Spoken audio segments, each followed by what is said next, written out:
I'll give it a second as this kind of winds up. All right, I think we're starting to stream. Hopefully audio is working better at this point. As people start to come in, hopefully that starts to work. So apologies for the slight delay here in terms of technical audio kind of issues. I haven't streamed in probably about a good month or so. So when things lax a little bit for some reason, sometimes a few things get a little bit hiccupy in terms of technical parts. But as people are coming in, of course, like I said, we are definitely going to be doing a live stream right now. About a good hour or so. Tonight I'm doing this mainly because we're doing some registration for my classes coming up tonight. So I figured I'd be streaming and answering questions and talking as general. I will be sketching and drawing here. What I'll be sketching is going to be kind of connected to this piece that I did this other page, and it was pertained to this like mechanical mecha god thing. So I had this as a drawing last time, so I'm going to stream a version like this one. Not this particular image, obviously, but obviously something similar to it in terms of the theme and lore, I guess. But it's going to go into this kind of Egyptian gods mechanical mech writing thing. I don't know, so we'll see where it goes. A little bit abstract, but it's fun to draw and create. Again, welcome you guys. I'm glad to have people come in and hang out for a little bit. I know it's late in the Pacific time. For some of you others, might be okay. East Coast people, unfortunately, probably going to miss this. But yeah, I mean, if this was something I wanted to jump on now, mainly because of my class registration happening tonight. So I figured it would be a good time to kind of talk and converse and answer questions about even the classes themselves, if people had any questions about them. So I'm just going to be using this really large format piece of paper. This thing is really big, by the way. So you can see it's only taking up about, I would say, 3/4 of the page itself. Is much larger. So if I zoom out a little bit, you'll see the overall scope of the paper size, so it's quite dramatically large. But I like working on bigger pieces of paper sometimes. It's just a lot of fun to do. This one actually already has a mark on it. I accidentally dropped the pen, so it's all right. The pen that I'm using is going to be the Kuretake, and it's a pen called the Karapo, I believe. It's Karrapo, Karapo. This one's leaking a little bit because I just filled it with ink. So how I filled it is I was using this ink right here. This is the platinum carbon ink.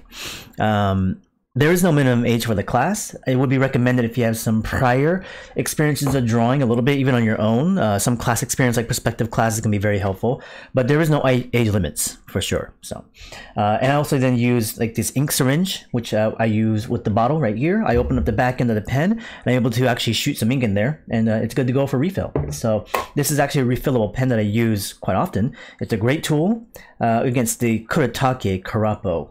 So later on, when this goes recording, you guys can definitely watch it again at some point. For those of you that subscribe, I will post this video up on YouTube probably in about a week and a half or 2 weeks or so. And so if people want to watch it again, they can do so at that point. Great. So let's just start sketching a little bit here as people start to kind of stream in. But for now, I was going to do probably my version of Anubis for this one. I was probably going to have the face, I think, probably coming out this direction. I want the pilot to be maybe like actually directly behind them. I still kind of want this, you know, I want to do a bit of a down angle shot if anything else. Let's see where this can go. Again, with this kind of image where it's like this mechanical god thing, it's very abstract image where it's not super logic based. So things, if they're like floating in the air, is what I can do here.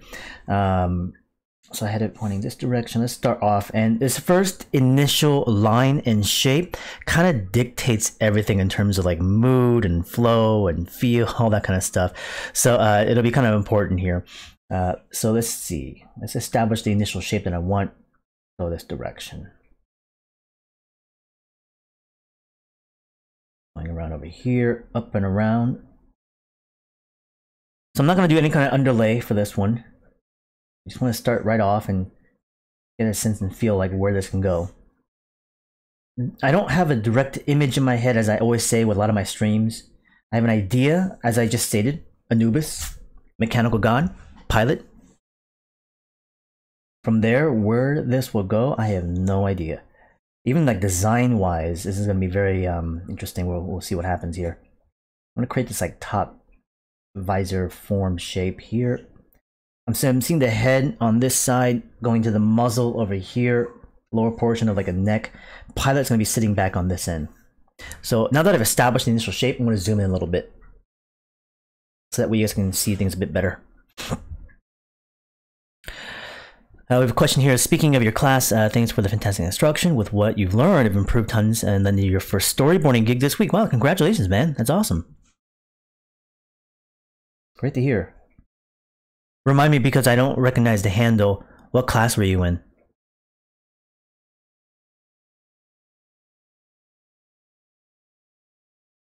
You don't need to share your name if obviously you don't want to here, so.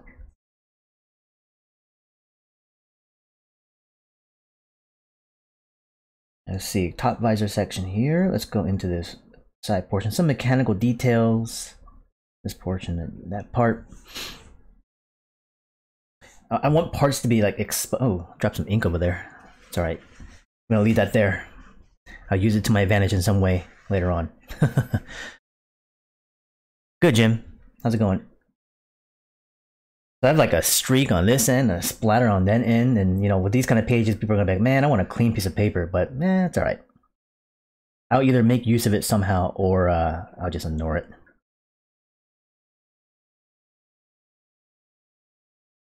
Problem is that when I filled this pen up, it kind of overflowed. I put too much ink in there, so it ended up backing up on me. Overflow. So I want a piece like extended on this end, like some mechanical chassis framework detailing that shows articulation or some sort of mechanical detail of some sort, inner gears and wires and ports, exposed parts.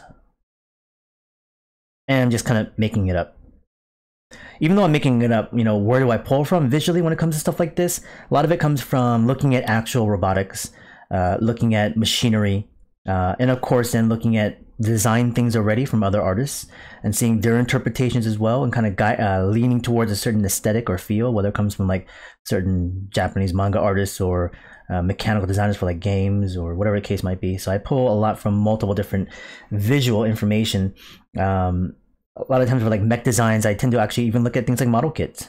So, you know, building Gundams and robots and stuff like that has a huge influence, mainly because they have to do so much engineering and design into those physical things, where they have to actually be faceted and articulated and move and all that kind of stuff. This will be a God mech, yeah. So this is only the second one I've done. The first one was of Horus. This one will be of Anubis. I plan to do some additional in the future at some point. It's just a series of a theme that I just find interesting. It's not really for anything, but I plan to do even like other forms of gods, not necessarily just Egyptian, maybe like Southeast Asia to Middle Eastern, maybe. Obviously the typical kind of Greek mythology is always really amazing. Just this idea that we have, you know, the idea, of course, not really, it doesn't come from it, but it was very much subconscious in terms of where I pull from, but visually it has a lot of ties, even Stargate. You know, I always loved the concept of Stargate, where you had this alien, you know, coming to Earth and enslaving people and having them build all this stuff for him. He's like the only one left of his species. But also in the fact that he uses people, these guys as bodyguards who are then dressed up in armor set looking like gods themselves. I always loved that concept of it. Even the design from the film, the initial first film, was just really solid stuff. Even though the fact that when you actually have the helmet disappear and they just have their heads revealed, it just like disappears and goes into nowhere. Still, you know, sci-fi fantasy. So I'm gonna have the eyes down in here.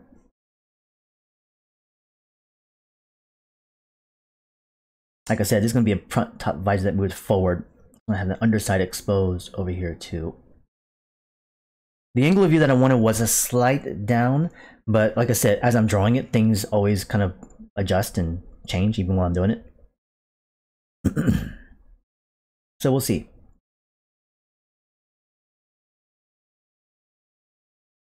Kind of letting it flow and seeing where it goes.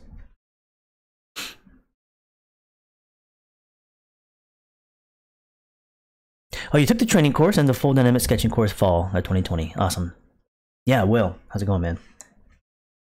That's awesome to hear you got your little gig right there. I don't know if that's considered your first job pickup or something you've kind of done before in the past, a little bit of freelancing, but it's cool to hear that you've actually been able to pick up more things, especially within storyboarding, where it is a hot position right now in terms of its opportunities and whatnot. Especially in different parts of the industry, not just in animation or in games, but also definitely like in advertising, film.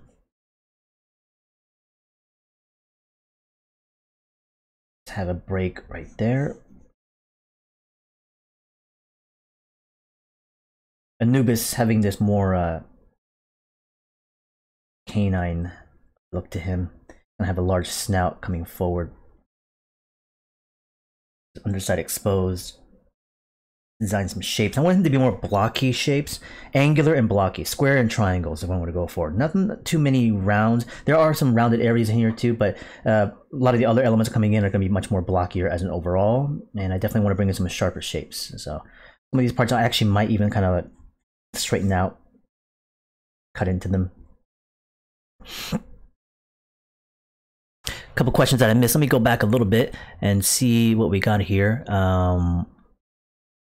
Do you use exclusively fine liners for your class, or do you allow the use of fountain pens, brush pens, etc.?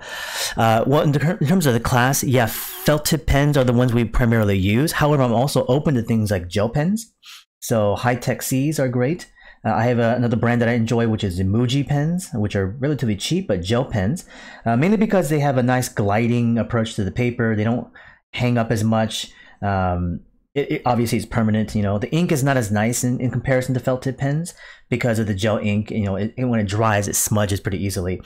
1 second here, I'm going to capture this little part coming forward. But besides that, yeah, fountain pens is also something I talk about. I do use fountain pens quite often myself, but I do allow them. However, for certain exercises and homework that we apply, then is where it's used.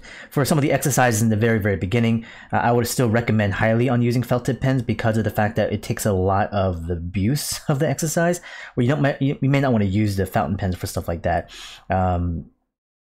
Yeah, so that would be the only reason why we wouldn't. But in general, overall, for everything else we will do, the fountain pen will be okay.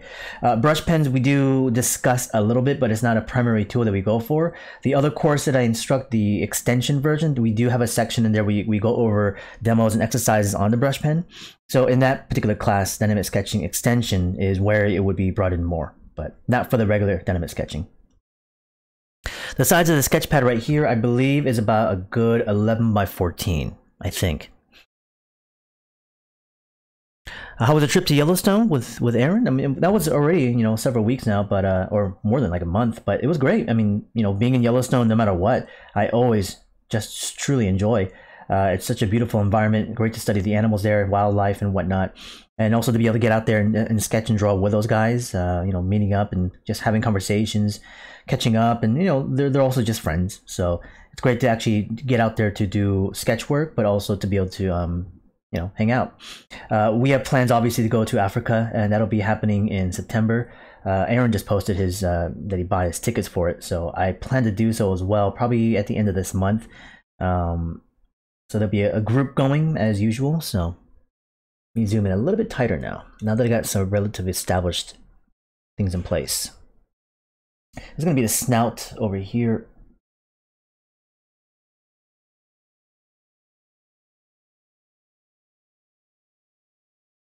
We'll also create some shapes coming down this way. I don't know if I want there to be like a mouth structure or something a little bit more stylized, if anything else. Let me see here.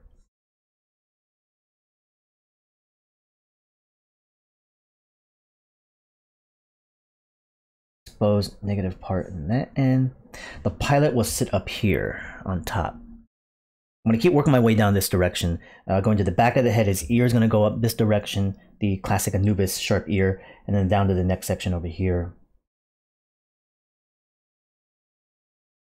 I'll see if I want to bring in some Egyptian type icons, shapes, pulled from some of the, you know, sarcophagus stuff or clothing stuff, jewelry stuff, maybe. I kind of wanted to go, like I said, not super culturally accurate in that way, mainly because this is a fantasy thing. So more of just using the gods as inspiration and to be able to generate my own interpretations of it, I guess. So I wanted to feel like, again, like a mechanical mech, as if it's a helmet piece or a large upper head section. That is not such a logically sounded structure of things like mouth parts and all that kind of stuff. Whereas horrors did have that a little bit in the previous one. So we'll go to some of the other questions here. Have you had students with minimal art experience? What kind of progress did they make with the class? Absolutely. I've had students that come into the course with no experience. They would be in different careers completely. Things like, I've had people that were chefs, people that were business people, engineers, and they come in here with the interest of art because they've always had wanted to do it since their youth, and maybe they drew a little bit when they were younger, and some of them had started drawing again like months before they actually took the course, but that was their first time really getting back into it. And they have a lot of great output and also let's say results within the class. So, you know, is it guaranteed? I mean, of course not. There's no way I can guarantee that your experience will be equal to what they're going through also. But so far, based on my experience of what I've seen and the culmination of a decade of doing this course and the numerous amount of people that have come from different fields, many of them, I would say almost all, have had a very positive experience. But yeah, of course, if I was to be more nuanced and specific, there would be some that, you know, would say that, you know, this is definitely something I really wanted to do, but then they start to kind of veer towards a potentially different direction of topic or method and technique because they now have a better context to it. So it may not be the technique where they use it one-to-one, and it's not really supposed to be that way. It gives you a foundation in terms of what you can do to build on top of, whether you actually use it or not, but more of a sense of standing as to like where you can go next. Some will use it heavily, others will be using it partially. And even for me, when I took the course, I never used 100% of it. There are elements that I really enjoyed about it, other parts that I felt like could be better communicated. And so as I instructed over the many years, I've adjusted and changed many things as well too, where it becomes my kind of interpretation version of it. It's going to go down to this neck portion like there. Let's go down to this shape over here. Keep building around here. Again, I don't know exactly where this is going to go fully just yet, so I'm still kind of discovering it as I'm going. This is not considered design. For me, this is considered as creative drawing, where I'm just out of my head, playing with ideas, playing around, seeing what happens. It may fail, it may not look the greatest thing ever, but using a concept or an idea that I had in mind and just seeing kind of where it goes. This sense of being able to just sit and draw because it's just fun to, I think it can be lost by many students and young people because they put so much, you know, expectation and burden of its use and function where you don't feel like you should waste time. So if you're not, you know, let's say doing busy work or other stuff you got to do daily life-wise, you should be working, you know. Working on whatever your skill set is or whatever your focus is in a degree or actual things. Even within art and drawing, you put so much of this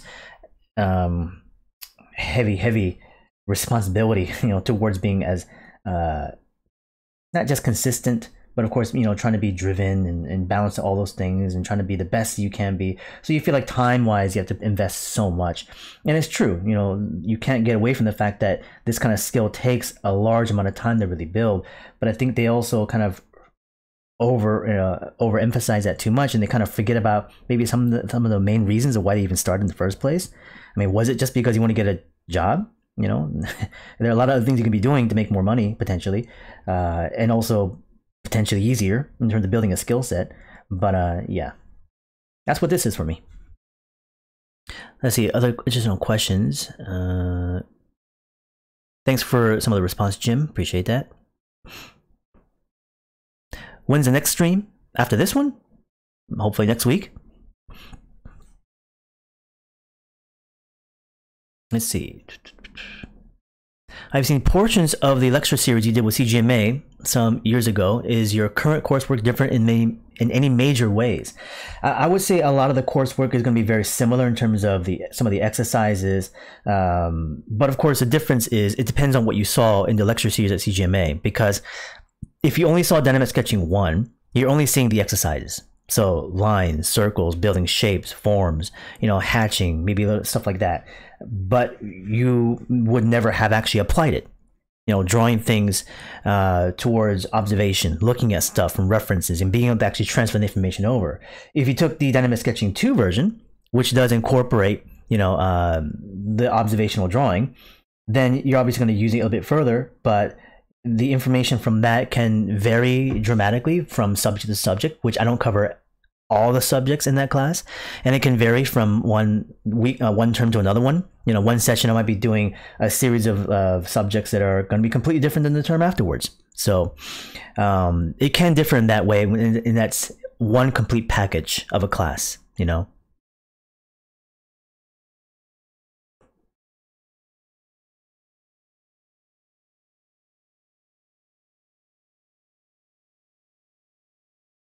Sorry, just reading some of the questions over there. Let's go back into this. I was thinking of putting like one of those Egyptian type beard things, but I think I'm going to refrain from that. Let's zoom out a little bit here. A little bit to this portion, bring it down. There's going to be a neck piece here. I'm going to have come forward around this way.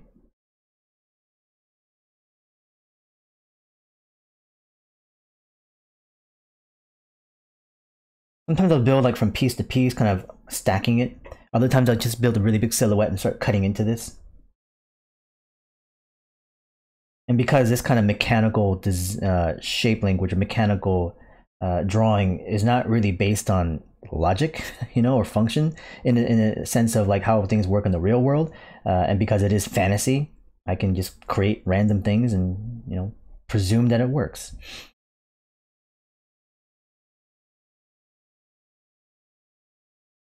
A lot of it is also going into more of a visual aesthetic. As long as it looks cool, good with me.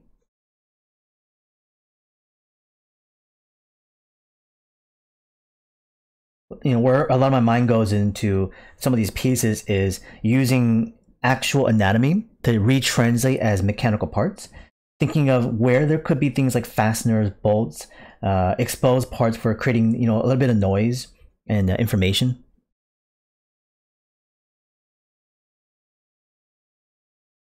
So yeah, Shoemaker, the next class will be starting in August. There will be one last session at the beginning of November or middle of November, and it goes through December and I believe ends in January. Obviously there'll be a break in between for the holidays and stuff like that, but it'll be carried through for the next year to finish off. That extra time off could actually be good for some students in that session because it gives them a chance to also catch up on some things potentially. So some people taking it at that time can take advantage of that, you know, for that session.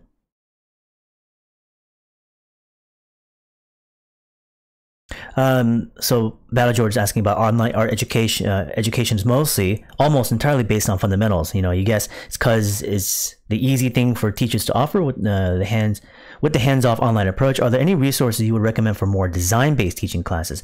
Well, I mean, I wouldn't say it's the easiest thing, you know, to teach, not necessarily teach, but the reason why it exists so much is because you have so many people that are just trying to begin.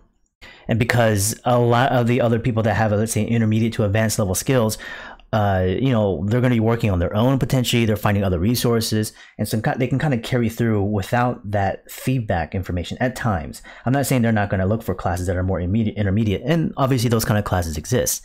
You know, places like a Brainstorm, CDA offers a few here and there. Some of them might even be a part of a college and universities. You know. But, you know, the reason why fundamentals exist so much of it is because, again, it's just a really hot topic because there's so many new, fresh people coming in constantly. And they fill up so fast, you need so many more other sections. It's just more of a situation where supply and demand kind of thing, you know. So that's why you'll see a lot more of that. But in terms of more design-based classes, those schools I just mentioned will offer courses that can offer introductory, beginning sorts of design classes, and also a bit more intermediate portfolio building type projects. Classes based things. For me, you know, I offer the introduction of design of thinking as one of the earlier parts. So it's still foundation based, but foundation based towards the area of design. Besides that, my mentorship would be something that would be reserved for, again, for either beginner level or advanced level, because whoever you are, you would take advantage of that time with me one-on-one to, let's say, either guide you in the fundamentals if you need that, or to give you guidance towards building a project for your portfolio on a professional level. So it can then range from person to person depending on what they're looking for or what kind of advice or help they would need in their current situation. But yeah, you know, like I said, with a bit more research and kind of looking around, and then also then finding the right instructor. Just because you find a design class, you may not necessarily, you know, go eye to eye with some of the instructors in terms of how they speak, what they kind of instruct, and how they instruct, you know, some of the lesson plans, curriculums, that kind of stuff, you know. So the only way to really know then, of course, is to maybe have conversations with people that have taken the course before in the past, or talking to the school itself and getting some, you know, maybe examples of some of the work. Of course, you yourself will maybe follow the artist, and from there you can make a decision of whether or not you want to take their class, right? So as Will was saying, to build off what you said about the course, the biggest thing you pull from it was we're giving you solid understanding of form, yeah, and how to properly study a subject without, which has been immeasurably helpful. Cool, awesome. So learning how to learn. A couple comments here. Draw like this. It seems to take, when I see people draw like this, it seems to take a lot of premeditation and thinking first when they want to look really when you want it to look really good. Is it more fun, easier than just doing a lay-in sketch? To me, it's no different. Doing lay-in sketches and thumbnails are highly important, and I do them for certain, you know, jobs and pieces or client work that I need to, for sure. Like the recent commission that I did for a restaurant, it was a large, massive, you know, kind of illustration of a peacock, of an animal, and you know, I can draw a peacock just fine, easily, with just out of memory. But that particular piece, because of its scale and size and the fact that it's you know, expensive material, so I want to give them exactly what the client wants. In this situation, this is for me, so I can just choose what I want to create, which gives me the affordance to be able to just, you know, go at it straight in. If it's something that was for, again, a client or a business or some sort of, you know, professional need in that way, where it's not really up to me as to what they want, then I probably go through the process of laying it in. Not merely because it's easier, but because it gives a lot more confidence to the person that I'm giving it for, to say that, hey, that's approved, we can keep moving forward, let's finish it. If I did something like this and handed it to him saying, no, this is not what we wanted, then I would have wasted, like, you know, an hour or two doing something I didn't need to do. So it's more of a situation of function and process on how I work with an individual or not.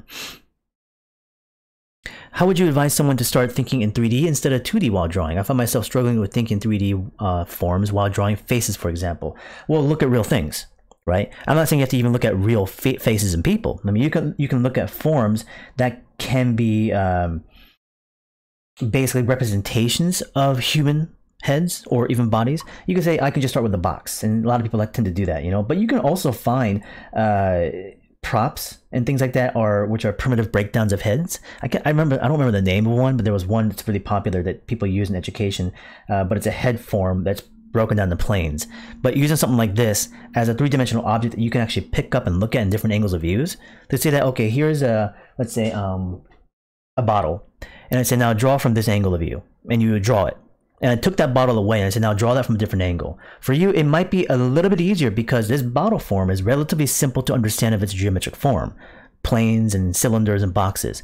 But taking something that's more complex, let's say like a human head, would seem much more complex. But if you just translate it down to something as basic as a form as this, then I could say turn the head in a different angle using that primitive form. You'd have an easier time doing so. But then training, looking at stuff like this, still life, regular boxes, in the real world, by picking it up and moving it around, is probably what I would recommend the most. Asara head, thank you.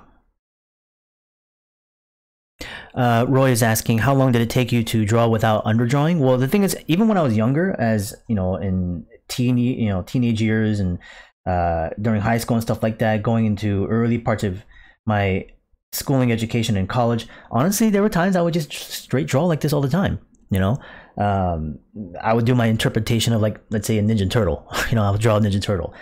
I wouldn't do an underlay sketch. I would just kind of draw it out. But, you know, granted, I didn't do it all the time. There are a lot of times I was like copying stuff. There's a lot of times I would like mix things together and try to find ways of building it through undersketch of pencil. I mean, I would do a lot of underlay sketching, tons of it. But when would I say it was more consistently in that direction, where I ended up feeling more, not necessarily confident, but favoring this approach? I would say mid-20s. So this is like during the times when I was in art center, coming out of it, you know. So doing a lot of the dynamic sketching class that I took, it actually was a big part of really helping me build the confidence to do so, because that class and the class that I teach was all about confidence boosting, you know.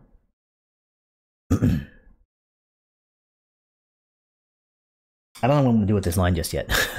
It's there. I might integrate it with some other shapes around here. I'm going to keep building this one out. Before I move on, just to give people context as to what the hell am I even doing, I'm drawing some kind of like weird head mech thing. This spot of ink is hopefully it's not too wet. I'm going to actually pull it away. Okay. Is the previous page that has that. So it was something like this here. This is that Horus head thing with the mechanical, again, abstracted, almost sculptural. I actually was inspired heavily by Mobius for stuff like this.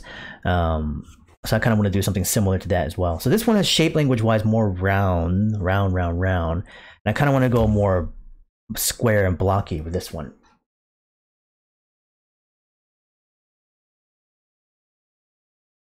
Question from Cool Knight is, did the restaurant email me, or did they send see you do a napkin sketch and ask you to do a commission after? Well, I've been actually working with that restaurant for a number of years. I've been going to that place for over a decade, so I just know them as, you know, people. And they knew what I did, and they knew that I taught that art center, and, you know, a lot of my students would go there, and I would just eat there at lunchtime all the time. So I just kind of built a relationship with the manager, and just being friends, and they would request certain artwork, and so they have a lot of my pieces up on the restaurant. This is just one of the latest of what they're looking for. So I wasn't trying to, like, you know, coerce them to hire me to get illustration work or anything like that at all. It's just more of a byproduct of just knowing people.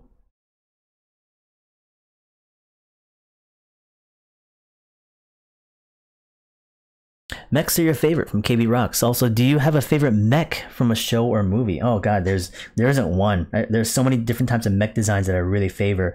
If I was to give you, let's say, with an age timeline of when certain mechs I favor the most, in my youth, in my young age, let's say, like, you know, being 10 or something like that, for me it would have been Voltron, the lion version, Beast Voltron. Beast Lion Voltron. But besides that, once I got into my teenage years and into like high school, so I was like, what, 15, 16 years old, it came from Masamune Shirow's work. So it was actually Appleseed. I loved Appleseed. Going into the, let's say, my early 20s and stuff like this, it actually went in a completely different direction. It actually went away from animes and mangas and stuff like that, and actually went towards something more Western. But there was a certain artist I looked at a lot, which ended up being Jeff Darrow. Actually, funny enough, because at that time, when I age, this is what, like, what, the mid 90s, late 90s, so things like The Matrix was coming out, and Jeff Darrow worked on that. So I was really into like the gritty, super crazy, you know, heavy mechanical kind of stuff. So Jeff Darrow was a big influence on that end, oddly enough. And then when I went to Art Center, it became guys like Terada, Katsuya Terada, Yoji Shinkawa, Metal Gear Solid. That became a huge thing, you know, that kind of stuff. So back on some of the Japanese artists. But now today it's just a mixture of all that. And like I said, some of the other artists I just mentioned, like Mobius, was always sprinkled in there. So it's not just like one specific artist that I'm looking at. It's just a whole spiel of people that I kind of would move around in.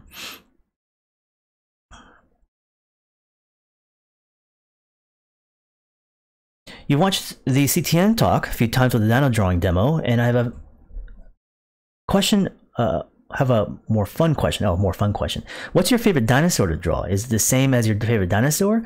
I mean, people ask me like what my favorite dinosaur is, and actually for me it is, and I don't know if that's what I said in the CTN talk, I can't remember, but it was a Pachycephalosaurus. That's the one with the dome head. I'm going to explain that mark here in just a second, okay? The Pachycephalosaurus was the one I favored the most as a young person, even as like Jurassic Park was coming out and stuff like that. And the reason why I like that dinosaur so much is that when I grew up as a kid, I was a huge fan of Dino Riders. And if you guys don't know what Dino Riders is, and of course, and some of you are probably not child of the 80s or 90s, especially the 80s, but that's when it came out. But it was a toy line of dinosaurs of like characters that would ride them, and they were like, you know, the good guys and the bad guys. And in one of the dinosaurs was a Pachycephalosaurus. It was how I learned about certain dinosaurs. And I loved that series so much as a kid. It was just one of my favorite toys in that line. So that's why I kind of like ended up falling for that particular dinosaur, I guess. But again, product of the 80s.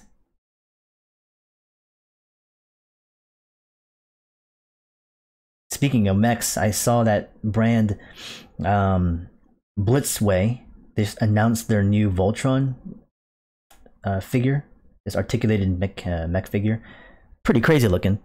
I'm considering pre-ordering it, but I'm pretty sure it's going to be super expensive. But I'm going to wait till next week and see what they announce.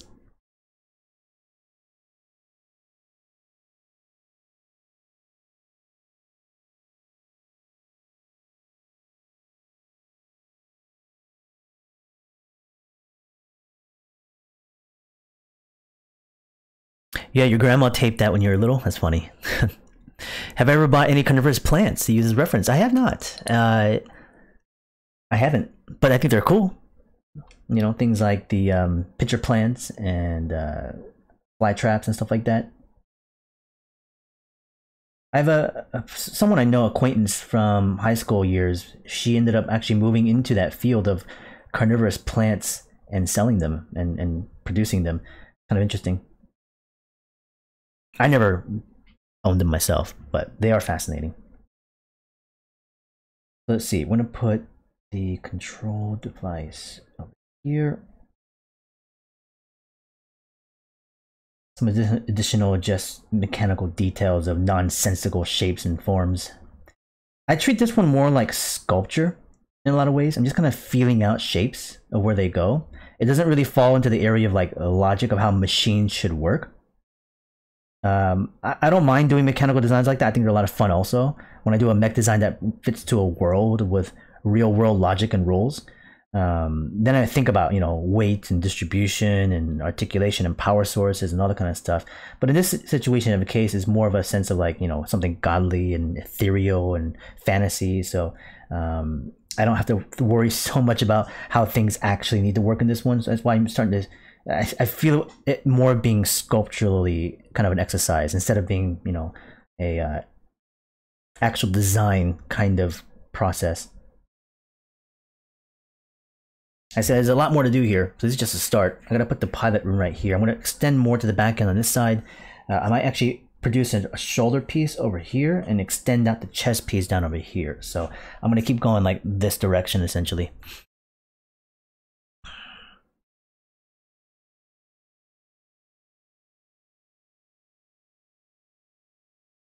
It's funny that Cube does asks, you know, how can you be so good?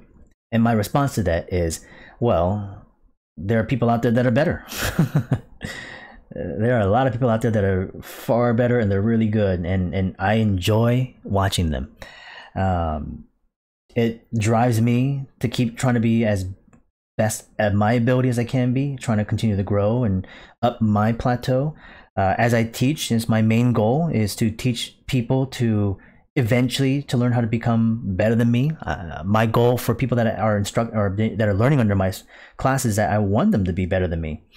If I can train you, as I say in my classes, to be better than I am, that in turn will drive me to try to be better than you.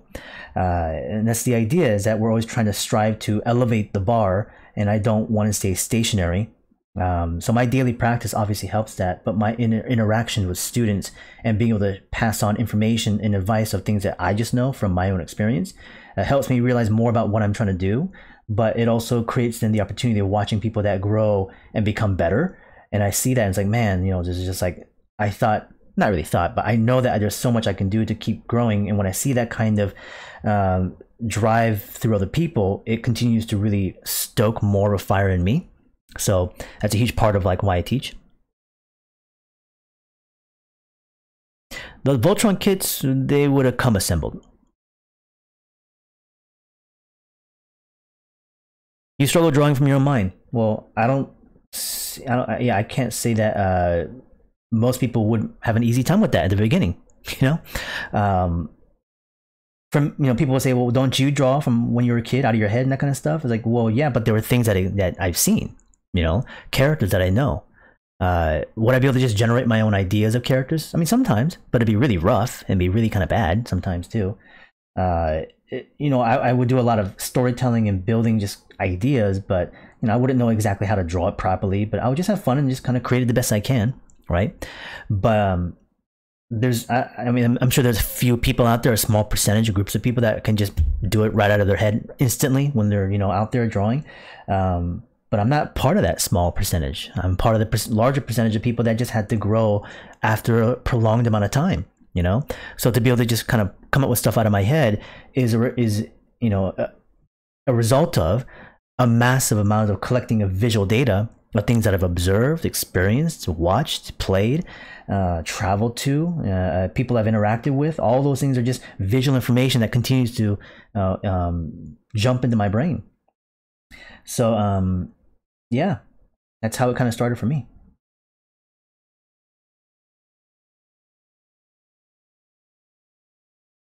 We're gonna put another character back here. Put like a helmet design on this side.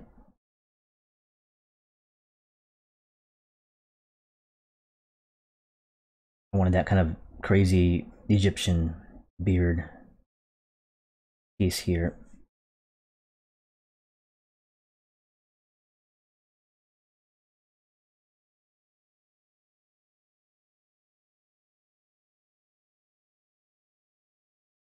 Certainly was not overnight for me to just, you know, be able to confidently start visualizing things directly on the page. I will be able to do so, but there will be a lot of mess ups, and I still mess up heavily now. It's just that back then it was harder for me to integrate that kind of mistake making as a part of the flow, and before it was more of a battle. Every time I would mess up something, I would get more aggravated and upset about the process, and I would start over and try it again. But now, even though if I mess up, I'm able to actually integrate it into the overall drawing. So mistakes that I make that I can see, you wouldn't be able to see.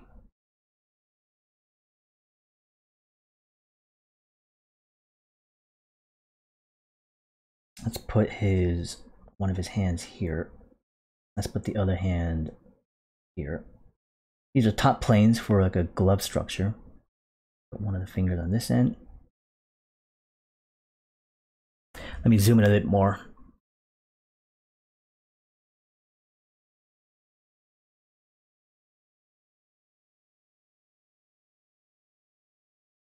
I'm gonna keep track of the time. It's already 11:49. I will have to do a live register. Well, I have to make the class registration live here in about 10 minutes. So I'll probably stay on, but I'm going to be going onto my website on Shopify to get the classes up and running so people can start registering. So you have to excuse me because in about 10 minutes I will be breaking from the drawing to do that, but I'll hang out for a little bit more and just talk. If anything, I'll probably want to stay on because I want to complete the sketch.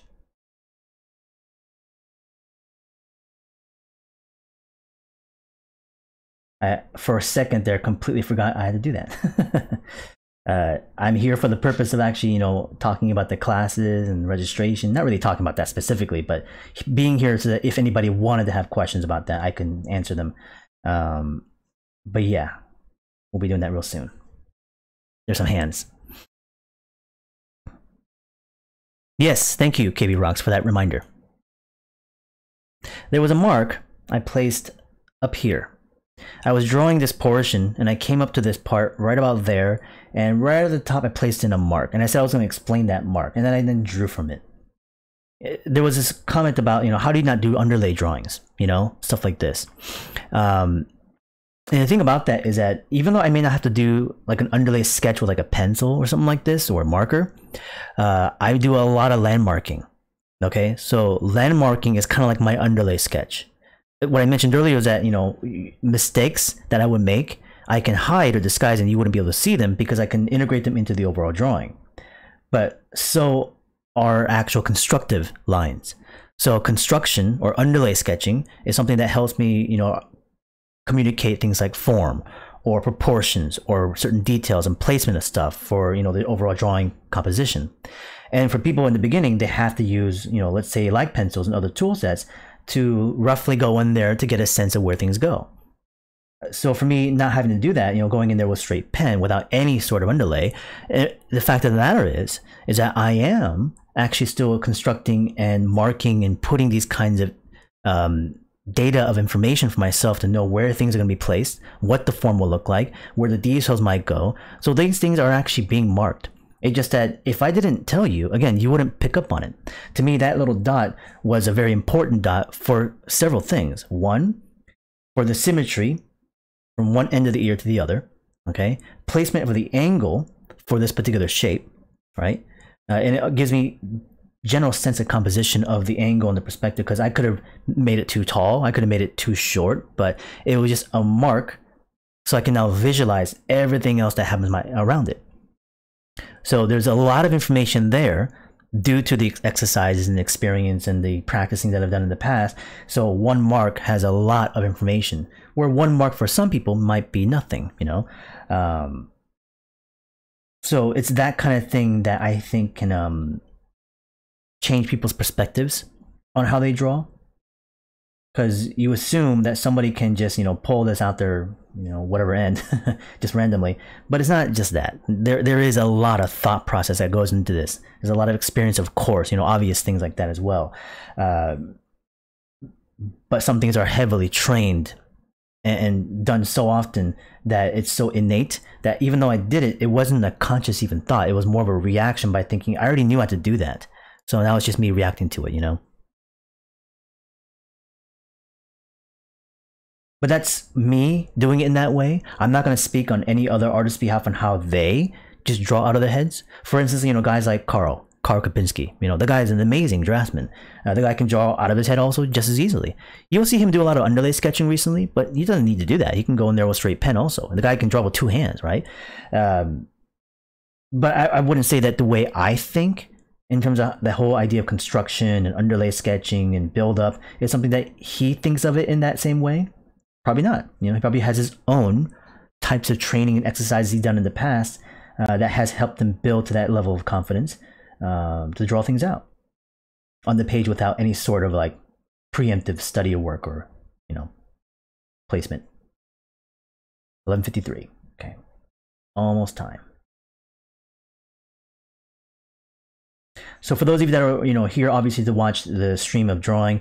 And if we do go into the session where I have to take a bit of a break to kind of go into the updating of my website, you can, well, you know, you can come back maybe later on, watch a stream maybe next time, but I will be back on at some point next week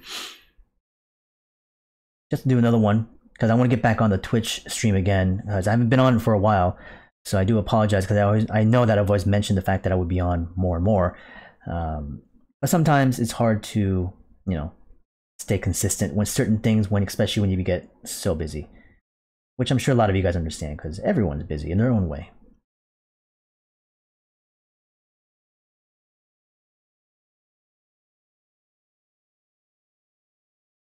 I'm going to put a back piece over here, which would be the back of the cranial helmet piece that goes out.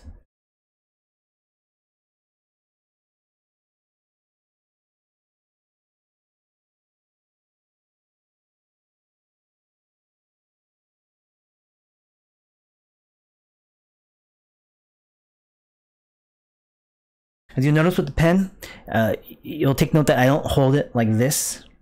I'm not choking the pen. I'm not holding at the very tip, trying to control every single line. Even though I am precision based, and my pen is held more to the back end like this. I want to keep that a little bit more gesture movement, but I also want to be able to see like where I'm going. I don't put that much crazy pressure on it. It's very much more based on just like feeling things as I go. And I'm not super concerned about like, you know, is it perfect and is the line working or not working? It's just like, let's just see what happens if we just have fun. There are a couple of events coming up that I do want to talk about if people are interested in maybe hearing about it or having a conversation as well too.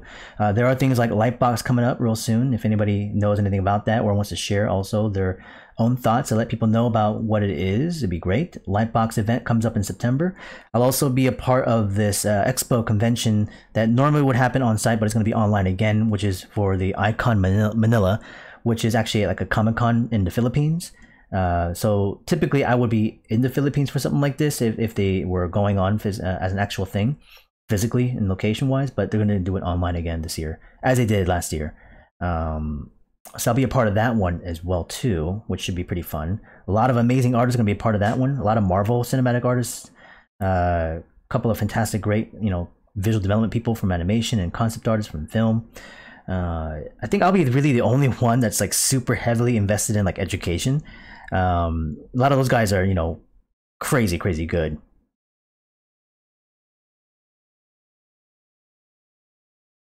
Let's see, I think I'm gonna put another piece of paneling, almost like armor set here. And in between all these space, I'm gonna put like this lot of crazy mechanical details. Same kind of deal, just kind of making it up. Gears, wires, framework.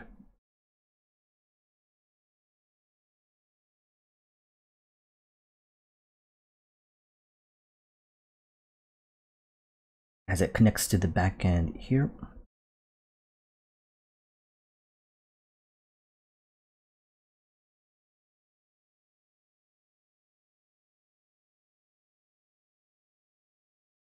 This arm I'm gonna kind of leave kind of open the way it is. I kind of like the way that feels. Might do a little bit of indication here and there. I don't want to fill it in.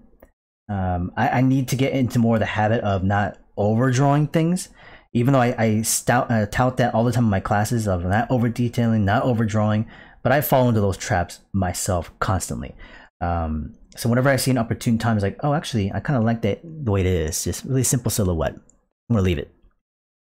It won't be over. We are going to continue. I'm going to come back to this drawing. All I'm saying is that while we're here live, I'm going to be going to my website to update the registration. So I'll still talk and hang out and chat. It's just that nothing visually is going to be really going on. So actually at the same time, I'm going to bring up my Shopify store real fast just so I can get it prepped and sign in properly so nothing is wrong with it.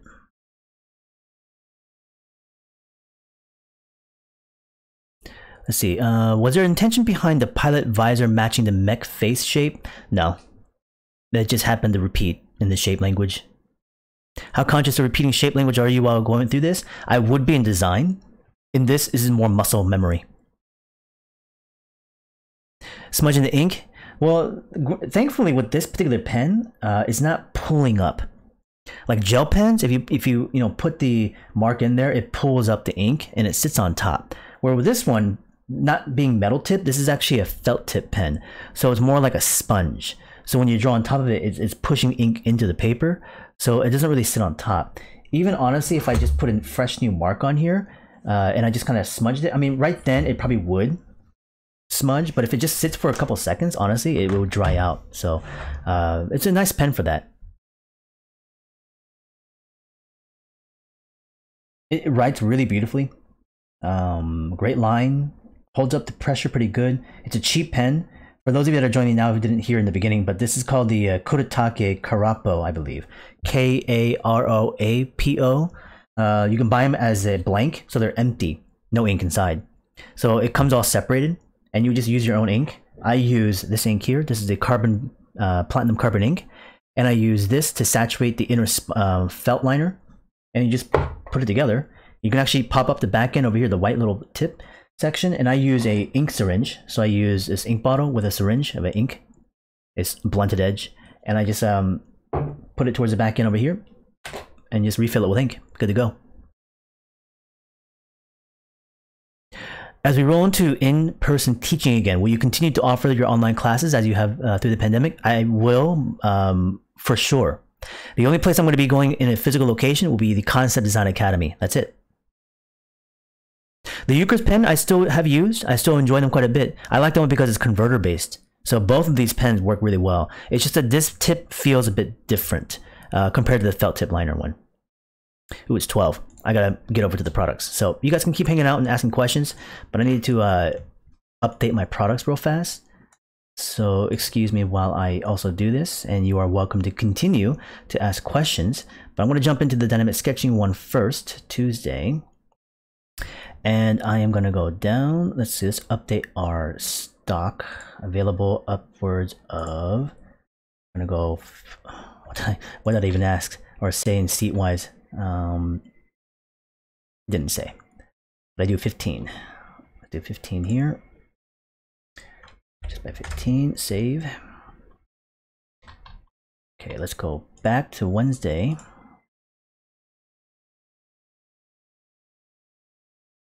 Up the inventory here also by 15. Go back, let's go to the sit-in seats. We'll go Tuesday first. That will be 20. 20 seats available for the sit-in seats. What the sit-in seats are is that they're available for anybody to sign up. It's a fraction of the cost. It's $150 for a sit-in seat. And as a sit-in seat, you get access to all the content. You get access to all the videos, the lectures. You can do the homework. You get interaction with the Discord that we're a part of, but you don't get in-class feedback. But you can request feedback through others. Why I created that sit-in position seat in the first place was because I wanted to give people an opportunity to keep drawing with me. So if they didn't want to spend an arm and a leg, you know, I mean, $150 might be a lot for some people, but still, you know, it's just one of those cases where it still gave a chance for people to kind of come back in if they needed to. Extension class available. Let's go 15 as well.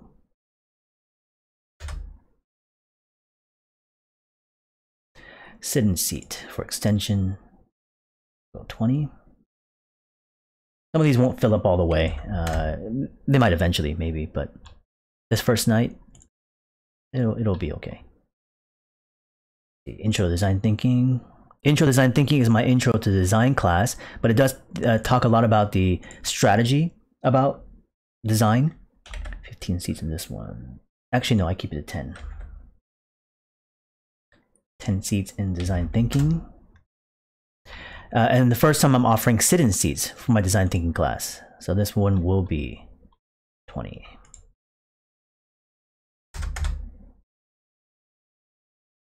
And the kind of strategy and stuff that we talk about is how we play with, you know, creating the pathways of design.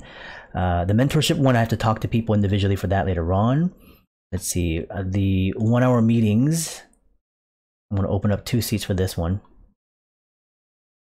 Only 2 seats bi-weekly for my 1 hour meetings. And the 1 hour meetings is for anybody to have a chance to sit with me for an hour and talk about whatever they want to talk about. If they need feedback, if they need guidance, if they need help in terms of, like, you know, certain things they're trying to pursue, I will be able to help them do so.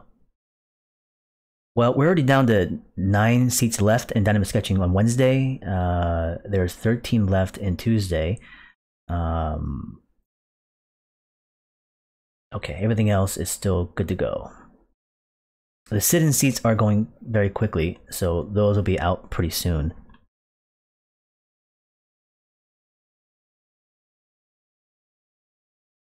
You literally just got Twitch just to watch the stream. Appreciate that, Kyuta. Is there any opportunity to meet in Australia? Well, I was supposed to be in Australia this last session for the workshop, but unfortunately the pandemic, of course, limits that experience. I'm glad you got in, Iron Sturgeon.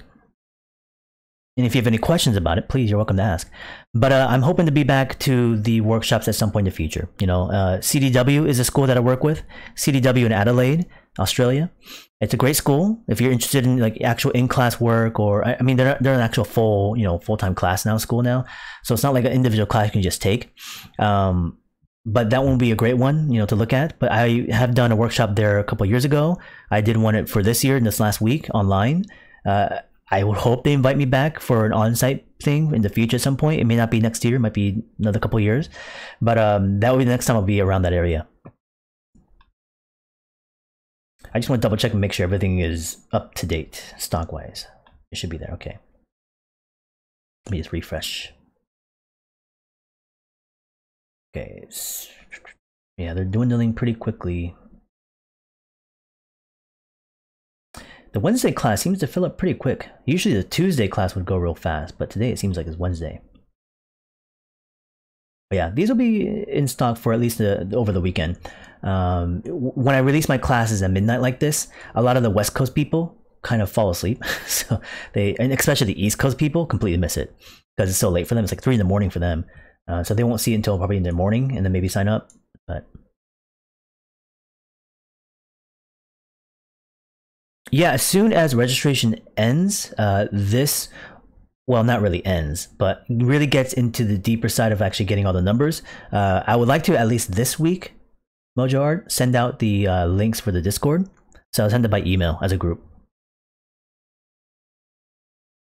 So possibly around Wednesday is when you'll be expecting it.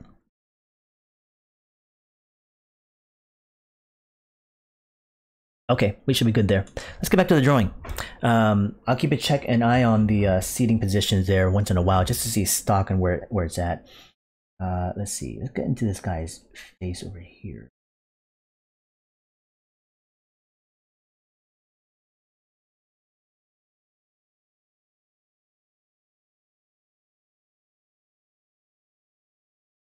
A small indication of it.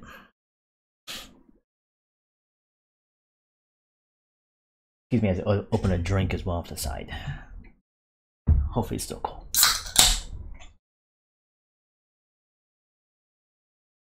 Which lesser known artists push and inspire you today? Lesser known artist? Well, you know, I'm sure, you know, based on your question, we can easily understand that just because they're lesser known doesn't mean they're of less quality or of experience too. And I'm sure a lot of you guys understand that. For me, a lot of it then also ends up becoming friends, people that I know, because maybe they're not as large in terms of reputation or social media standing or following, yet they offer so much, you know, feedback. And it's not always technical of things that they offer. A lot of things are, you know, other things that they pursue, work-wise, business-wise, things they actually do, that really kind of like I said, shows me this amazing example of an individual pursuing things that they feel really passionate about. Who would be one, I guess? Right now, I mean, there's, you know, one of my friends I'm really trying to push to get an actual book out is guys like Aaron, you know, Aaron Lamonic. He's over at Naughty Dog. It's not like he's super, you know, minimal in terms of being known. You know, people know him, obviously. I was hanging out with a friend last night, you know, Cameron Davis. And, you know, he goes through those kinds of frustrations of trying to establish his own properties and work because he's so into developing his own thing. And when you're trying to develop your own independent project, it's so hard to get noticed. You know, but if you work for like Marvel, then you'd have a lot of people, you know, following you. And for me, you know, it's like I don't work for these kind of big properties. I only really develop my own stuff, my own comic, my own educational programs, and that kind of stuff. And thankfully, I have enough of a following to have people be interested in the things I'm actually developing as a product. But for a lot of my other friends, you know, they either were working in studios a lot of the times, didn't really have a chance to really build their social media as much, or they don't really, you know, involve themselves as like kind of like a full-time job in social media work as they kind of need to. You know, life happens also. Things like this pandemic really hit some of them pretty hard. But yeah, Cameron's a really great guy, awesome artist. He's driven, the guy's smart, but, you know, he just hasn't had that break just yet for his specific thing. So people that are very independent artists that are developing their own stuff. There's a drink ink again. That drop right there. But the thing is, I am not going to worry about that. I'll leave it right there and I'll use it. And that's a part of the design.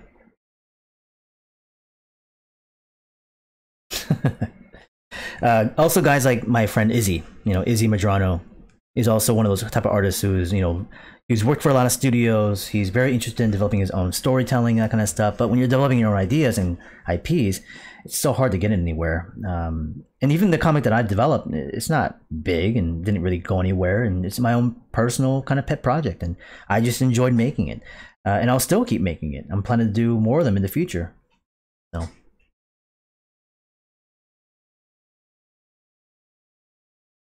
You've moved from fountain pen to felt tip pen. Any core reason versus trying new things? Why the preference? Well, I love both still. I highly enjoy drawing with the fountain pens, and I still do. I go through phases of just like, you know, picking up certain pens and using them for like a month long, and then I switch out to something else. And it's almost like, you know, wearing your favorite hat. But you might have like multiple favorite hats, and you just wear it in a certain mood and a feeling as you go through things, you know. So as I walk out the door and maybe I'm like, you know, going to, you know, hang out with, like even like last night I was hanging out with my friend Cameron and we were having a drink and I was sketching and drawing with him. And in that situation, like I walked out with a certain pen. I was using this one right here. This is the Pigma FB. One of my favorite, you know, ones I really favor. I've been using a lot, but today I'm not drawing with it. Decided to go with this one. So. How do you know where to leave empty space like that in the arm? You know, I struggle to figure out how. Sorry, just skipped it. How to create breathing space like that so things don't get too busy. And I think a lot of it is also very much just experience based. You know, you become more aware of it as you do it. While you're drawing, you're so overthinking, and you just kind of like get jumped into this spiral effect of a trap of stuff you're actually trying to balance overall. It's overwhelming, you know, to think about all those things at once. So it's in those times where you tend to overdo this stuff. But in time, the more you do it, you don't have to overthink as heavily. There's not that much on my mind while I'm doing this. You know, I'm mostly just thinking about your guys' questions and how I'm going to answer them. As I'm doing them, my hand is in the moment. As I look at it, I just kind of make a small couple of decisions here and there. My hand kind of moves and it keeps going. But I'm not making any of these kind of crazy, critical, heavy, burdening decisions while I'm doing this. Honestly, it's actually quite. I don't know if I want to use a word, but it's easy. You know, it is easy for me to just produce because there's no thinking for me doing this. Yeah, so I know when I say something like that, I'm very careful about it because sometimes people have a hard time understanding what I'm talking about sometimes. Other times it feels like, oh, you're just saying that now to make, you know, kind of showing off kind of things. Like, that's not really the case here either. And if that's the way it's read, then, you know, I can't obviously alter the way you read it, but that's not what I'm trying to do here to come off on. I'm just here to share and talk. But I will say when I'm doing this is that it is very minimal amount of brain power actually being strained, because I'm relying so much on muscle memory is what it is. This is so much muscle memory. It's just me doing things so habitually over 20 years that a lot of this information and shape language and detailing and something similar to this I've created over so many times. I haven't drawn this exact same thing, but I've drawn stuff like it. And so because of that, I'm extracting bits and pieces everywhere from my experience and just applying it as I go. So it's muscle memory is what it is. Fred here has a comment. You'll be sitting in for the design thinking class. I've been waiting for 3 terms for the opportunity. Awesome. Do you have any plans what you want to do for the dynamic sketching extension class this term already? Not yet. I kind of do it while I meet people.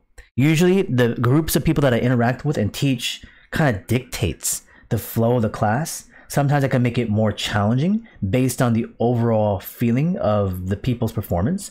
Other times I kind of have to throttle it just so that people can kind of keep up and catch up. Subject matter wise, I can push more. Like this last term, we did quite a bit. You know, we played with a lot of stuff. I did a lot of brush pen work. We played a lot with different kind of subjects, and it was a lot of fun. But they were ready for it. They were really hungry for that information.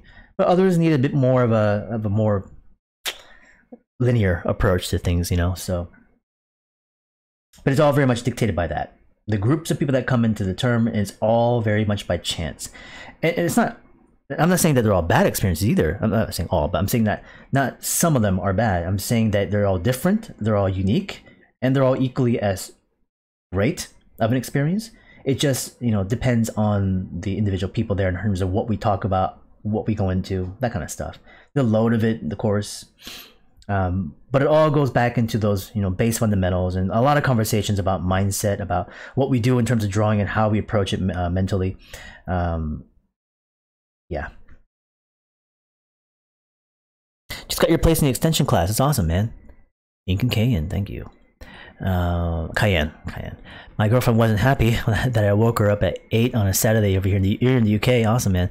Do you have any thoughts ahead of time about what topics we'll be covering this time around? For the, I'm sorry, I just read that question. I was reading for something else.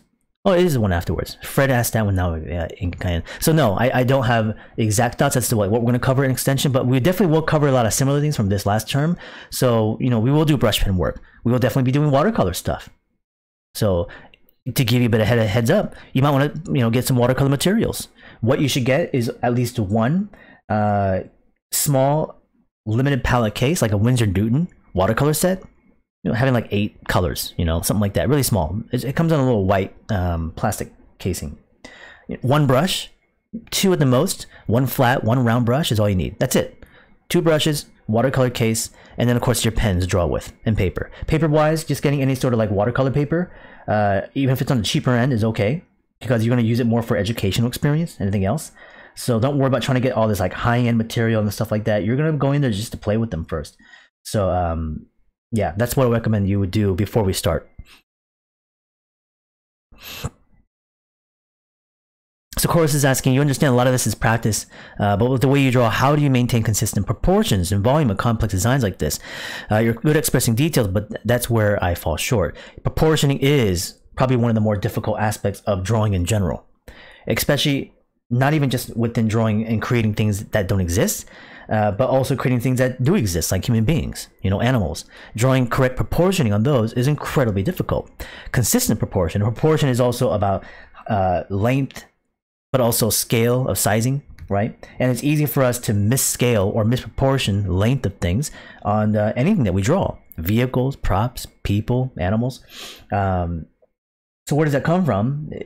I mean, yeah, you said practice, and really a lot of it is that, because you got to hone your eyes on being able to pick up those small inaccuracies much faster, so you can actually adjust it while you're going into it, or at least be able to have enough of that training preemptively where you don't end up replicating your mistakes again and again.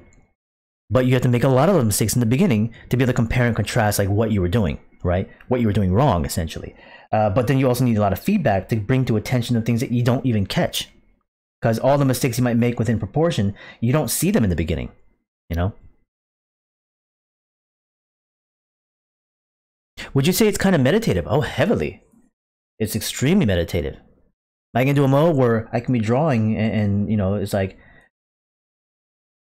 we easily say it's like that whole idea of a zone, right? You get into a zone and there's nothing around you you're perceiving except just the focus of that, you know? The people walking around you, the sounds and that kind of stuff. You could be sensitive to it to a certain degree if you focus on those things, but if you fall into that zone, time disappears. And before you know it, time could pass in hours while you're still just sitting there drawing the thing. That's if you wanted to. You know, there's nothing wrong with doing that. With the classes that I teach, we also talk a lot about the idea of awareness, about where we place our time. How do we balance it properly? You know, we don't want to just sit and draw for like 45 minutes or an hour on a single sketch. You got to be able to be effective in terms of efficiency, in terms of where you put details, you know, your confidence in your line work, all that kind of stuff. So, but definitely for sure in this situation, it's a complete meditative experience. This is why I keep doing it and do so much of it, because it's not a struggle and it's also not stressful. When something is really stressful, you want to avoid it like the plague, you know? But when it's rewarding in that sense, where it actually has a great return of feeling, yeah, you never want to stop. I'm trying to pace myself. I don't want to work way too quickly because I can finish this fast if I needed to, but I'm not trying to do that, which is why I'm kind of taking it bit by bit by bit.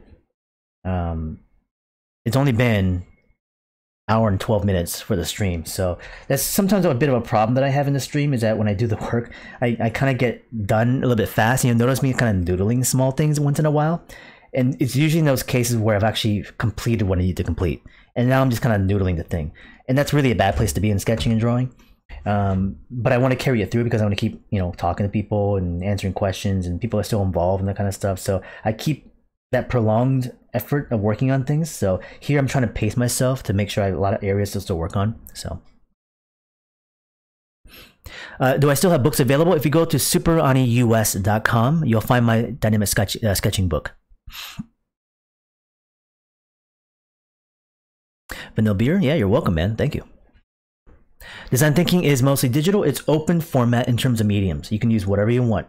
I prefer digital, but you can use mixtures of analog and digital and whatever you want. It's preferable for speed and also for being able to make changes and adjustments to designs or your exercises. So I do recommend digital. Digital wise, you can use Photoshop with Cintiqs and tablets. You can also use Procreate and iPad Pro. Yeah, I understand that a lot of people right now are being very hesitant to take classes currently because they're just kind of waiting for the physical versions coming soon. But I will tell you that the schools here in LA, like Brainstorm, CDA, will be opening, I think, in fall, but in a limited basis. Not all their classes will be back, from what I understand. Universities and schools and colleges out here will start to open up in the fall as well, but also for limited engagements. I would like to be able to have a physical class started in the fall with CDA, dynamic sketching, back on location again. But here's a problem with a class like mine is that it requires us to go on location a lot, and so having a large group of people coming into a small room and place may not be the most ideal. So even if it's an actual physical classroom, I don't know how much actual on-site drawing we'd be able to do, which is a huge aspect of why I teach the class physically.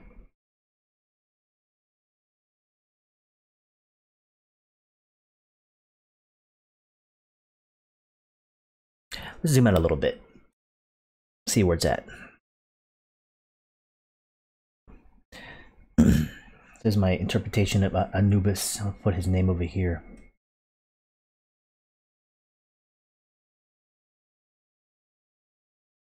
Anubis, kind of like the Horus version.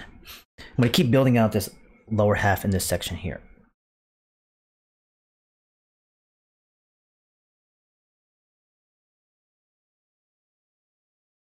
Let's see, I think I'm going to be a bit more sculptural on this part. Floating pieces, just abstracted shapes.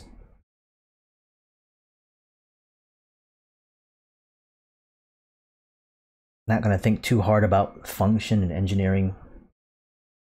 Just interesting visual, creative shapes.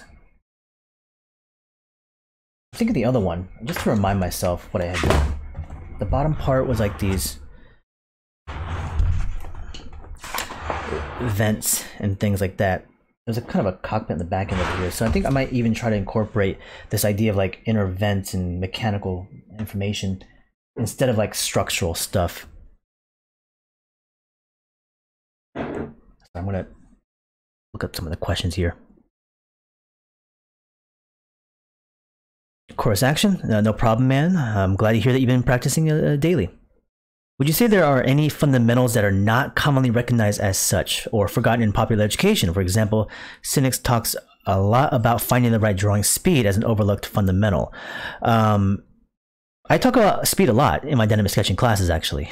So, especially in the beginning exercises, the proper speed is not necessarily one being told to you.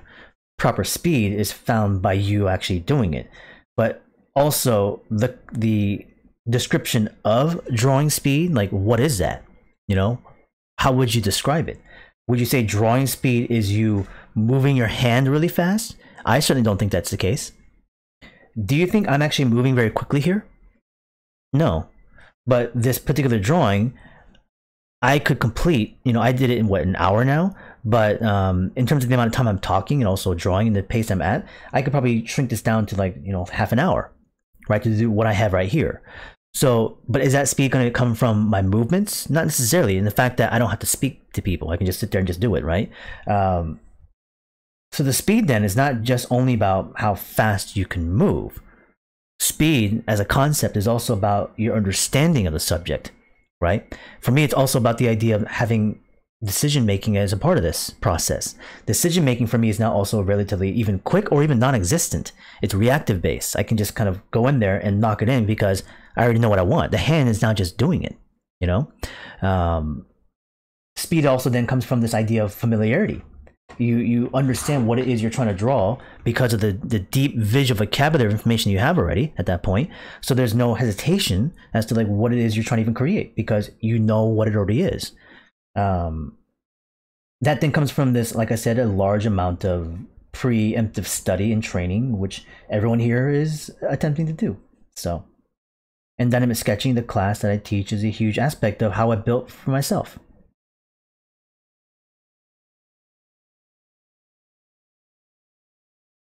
I hope that makes sense.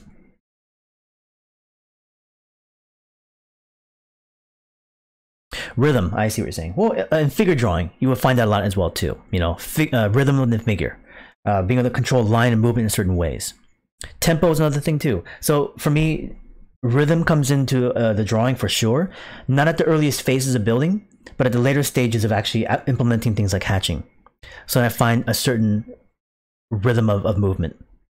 So when I hatch, there's a count system that I kind of follow, and as a change of direction, count, change of direction, count. But it's also very much rhythmic based.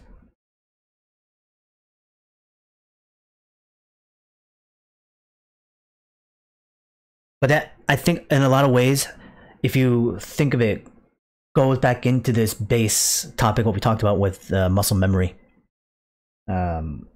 Muscle memory about, you know, using things that you've actually observed before and being able to actually recreate it. Muscle memory from just the habits and movement of your line and your tool. And when you have that kind of muscle memory in play, it's not necessarily just recreating things exactly as they are, but you're finding a rhythm to actually create them. So I think that's already kind of innately there. It may not be discussed as such, but I would hope, you know, I would hope that it's something that I bring up enough of. Maybe I have to talk about it more in the next classes.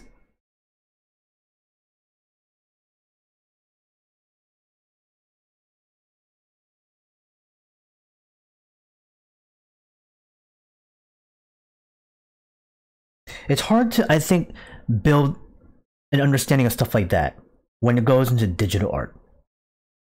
Because for me, going into like analog art, when you're on paper, you know, this is just the one-to-one. When I'm saying this, I think when you go into like digital art, like Photoshop, you know, you have layering systems and you have like Control Z, undo. So in a lot of ways, I think that actually takes you out of a rhythm. You know, it takes you out of a tempo. It keeps you out of a step-by-step kind of dance with the piece. And that's also something I mentioned in my classes as well, and I'll mention it here, which I've mentioned many times in the past, in that how I actually approach this mentally of drawing is that it actually is like a dance. Because the comparison is that when I was younger, I approached this like a fight. And they're two different mentalities. And I think when you're younger, you approach things with a lot more overthinking, which ends up becoming more of a battle. So you fight with the material, you fight with the subject matter, you fight with your inability to do certain fundamental things. So then it's not only more taxing and draining, but it takes a lot of the fun out, you know, because you're getting beat up.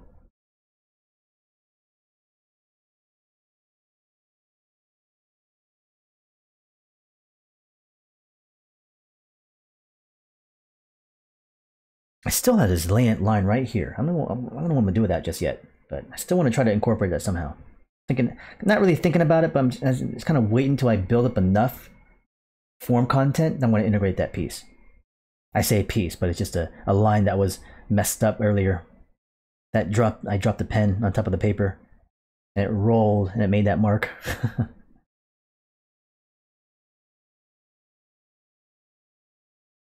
Question is, would you be interested in releasing an art book consisting of your watercolor sketches and artwork? Sure, why not? But I haven't done it just yet. I have released a sketchbook of my own personal back in 2014, which is not available anymore. It was a collection of it was like 300-page sketchbook that I produced myself. It was on Kickstarter when I had actually made it. I self-published it. It had a lot of watercolor pieces. It had a lot of sketches and drawings I just do my own stuff. It's not educational. It's just a collection of my work. And it was a 1-year span of work. So I would like to do that again, because I haven't released an actual sketchbook in a long time. I released art books of like education, process books in that way. I released a graphic novel a year ago, but I haven't done an actual sketchbook in almost 5 years now. So I think it would be nice to kind of go back to my backlog of all the work sketches that I've done in that last couple of years and collage it together into a big sketchbook again to release. I mean, of course, with all this hyper editing of like choosing the ones I want, I would try to keep it within the idea of like 300 pages again, probably. There is a book that I want to release next year, my own self-publishing again, but it's going to be the book based on this kind of fantasy biological journey travel, like a natural history book. And there's this guy traveling a lone island, and he's like documenting all the fauna and flora. And the book itself is about halfway done with all the art. So I'm hoping by the end of the year, I'll have it all complete. So I'd like to be able to print that, because I've been getting some requests for it. Initially, it was just for my own personal exercise, but it seems like people liked it.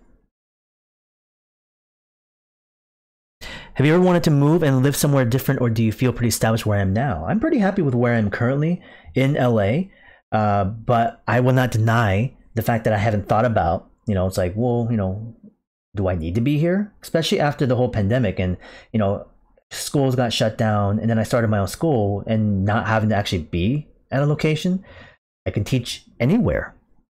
I've thought about moving up to places like in Wyoming and Utah because I love being near the outdoors. And when I was traveling to Yellowstone so often, I was like, man, I just want to be out in this area instead. So I thought about that a little bit. But at the same time, it's like, you know, my relationship is here. I have, you know, family here. I have friends here. And, you know, it's not just work anymore. It is very personal in terms of connection to California and LA. So it's not the best place to be right now.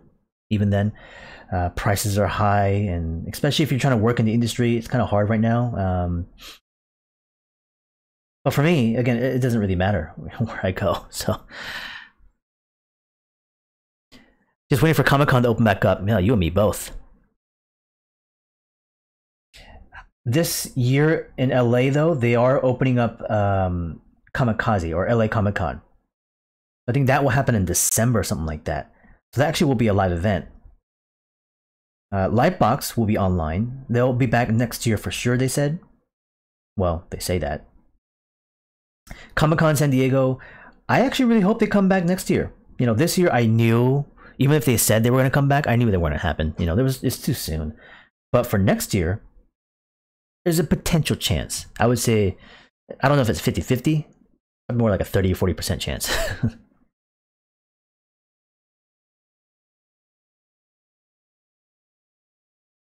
Oh, would you? Is that what? Really, Jim? I'm not sure. Okay, I have no idea. You know, Wyoming and Idaho. I didn't think that internet would be lacking up there in terms of quality. Maybe it is. Yeah, didn't even think about that. Do I use reference? Heavily, all the time. If I'm doing stuff of designs and stuff for client work, I use a lot of reference. For a lot of my own work, I use a combination of my own references I take myself, photograph-wise. A lot of times I also just create out of my head. It's no problem, Battlehorde. If you're asking and nobody else is, cool with me. I can really relate to the dance versus fight competing mindset. Yeah, would you recommend anything practical in order to keep dancing and avoid fighting? Well, you have to go through some battles because you need context. You know, you got to understand how difficult and how stressful certain things are. And if you don't go through them, then you don't appreciate the way it can feel the other way around, you know? So you got to take those bumps and bruises in the beginning. Let it kind of happen the way it's supposed to happen. So even though I mentioned this idea of this fight versus dance kind of mentality and mindset, and even though you say that I'm already kind of going through this kind of thing, giving it time to also really give you much deeper understanding about that, I think would be good to stay in. You know, don't force it into this idea then like, I got to go into this more dance mentality, because if you do so, it's not natural in its progression, it's forced. So in a way, you're kind of going into the same area of a fight mentality because you're trying to push into something, you know?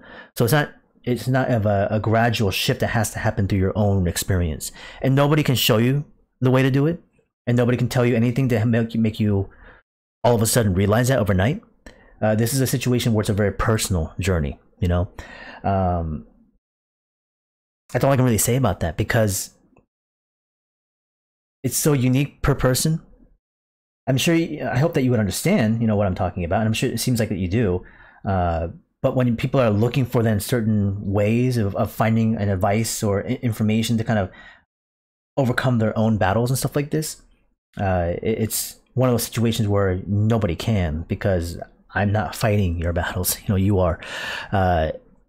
Fighting battles, I mean by, you know, the things that we're talking about, from fundamentals of classes, of learning, of education, of materials, and your mindset, and, you know, the physical needs of things, and life balance, and all that kind of stuff, the other elements of life that kind of throw things at you. You know, those are many different types of fights.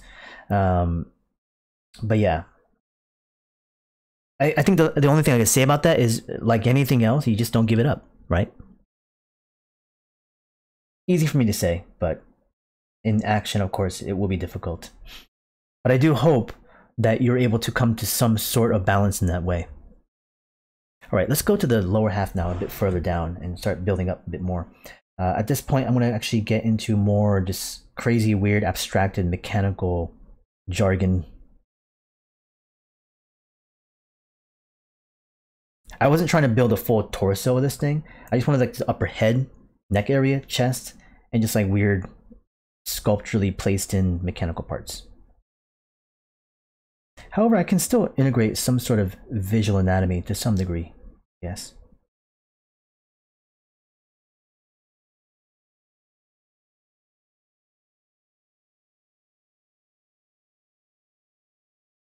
For instance, I love some of the mechanical details when they incorporate like artificial muscle fibers.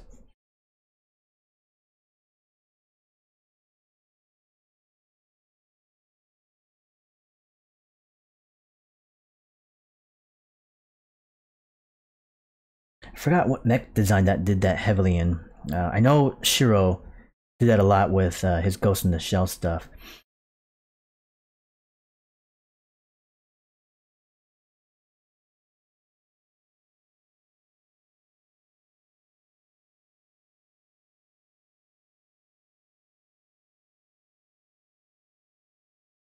Let's see all the questions here.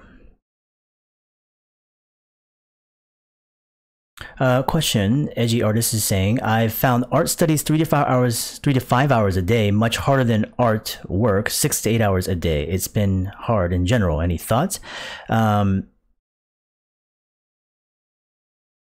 you found 3 to 5 hours a day much harder than 6 to 8 hours a day. I think maybe because you're trying to compress so much in that shorter amount of time. I'm assuming that's what it might be. But if that's not the case, you can correct me. But I mean, in that situation, you know, what are my thoughts on that? I think a lot of it has to do with the fact that you just haven't maybe spent enough time balancing that 3 to 5 hours in a way you incorporate enough experience so you can feel okay moving on. You might need to stay there a little bit longer to really find out how to really incorporate that time well. In that 6 to 8 hours, you might have more time to be able to actually get into things a bit deeper and spend more time there. But you might need to be a bit more decisive in that 3 to 5 hours as to what you really need to train in, you know? Which actually, in my opinion, could potentially be a good thing because you'd be more hyper-focused in that one specific area instead of trying to deal with a bunch of different stuff in the 6 to 8 hours, you know? But you also then have to be forced potentially to be more efficient in 3 to 5 hours. So it's not like you have to make less mistakes, but it's more in the sense of like, you know, having a more of a sensical process, making sure that you're more consistent with the work. Even though you'll still make a lot of mistakes, and the fact that you can still be better about producing work in a consistent nature, if anything else, right? So, I mean, those are really the only thoughts I have.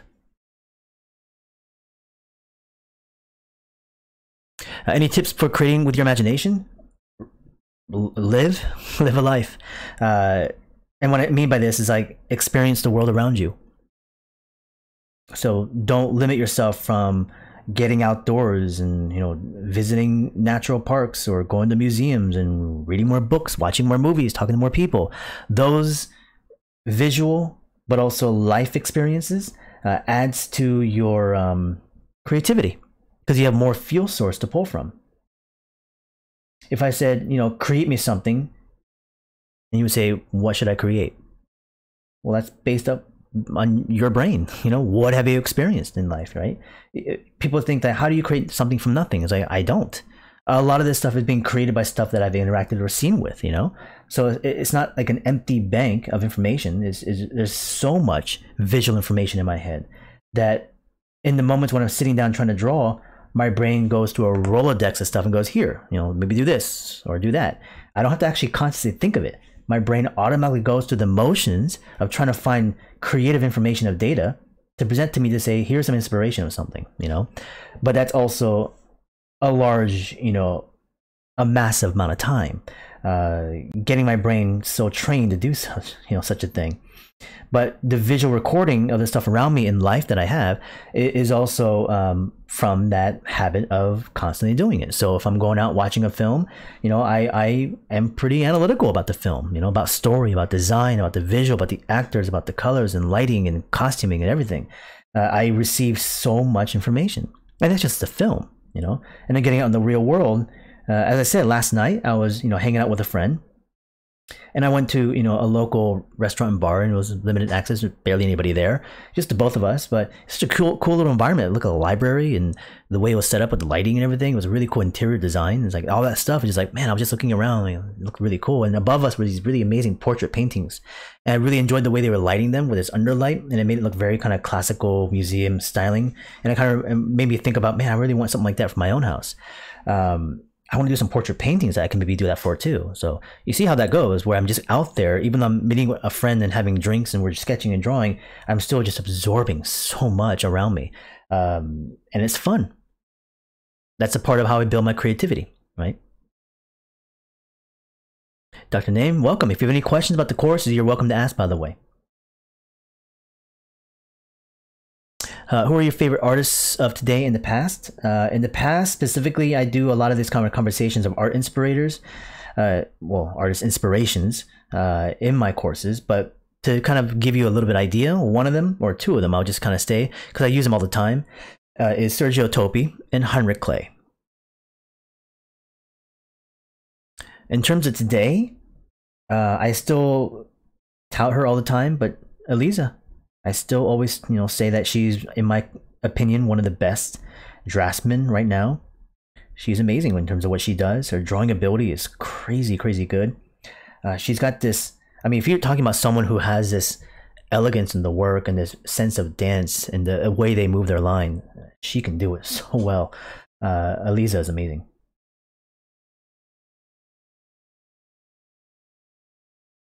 Extremely humble, but just crazy skill. You can tell there's a lot of not just, I mean, yeah, there's gonna be some sort of, some element of natural skill set there, but man, you can tell there's a lot of training there too. Countless hours probably. And it just drives me to be like, oh, okay, well, I gotta put more, hours in as well too. So I don't know if I'll be as good, but I'm gonna try. Do you think that practice and consistency is all that you need to be a great artist? I mean, it's the bread and butter. I don't think it's the all. There's many things that can formulate someone who's considered a great artist, right? And it's that individual path that you follow that you can't predict and you can't necessarily plan is what I think also makes them great. And what I mean by this is, I'll give you an example in terms of how I explain things like education right now, because when people are training in education, and by the way, this is a lecture that I have in like my dynamic sketching classes. So people that are actually going to be taking my classes, I'll be talking about this in more detail, but I'll mention it a little bit right now. But the way I see how people are training themselves in education through online classes or independent self-education is that you treat education like a shopping list. So you're saying, okay, I have these classes to take. So I'm going to take this class and this class and this class, and you'll put a check mark on it and move on, I've taken that in perspective, check, next class. I've taken dynamic sketching, check, next class.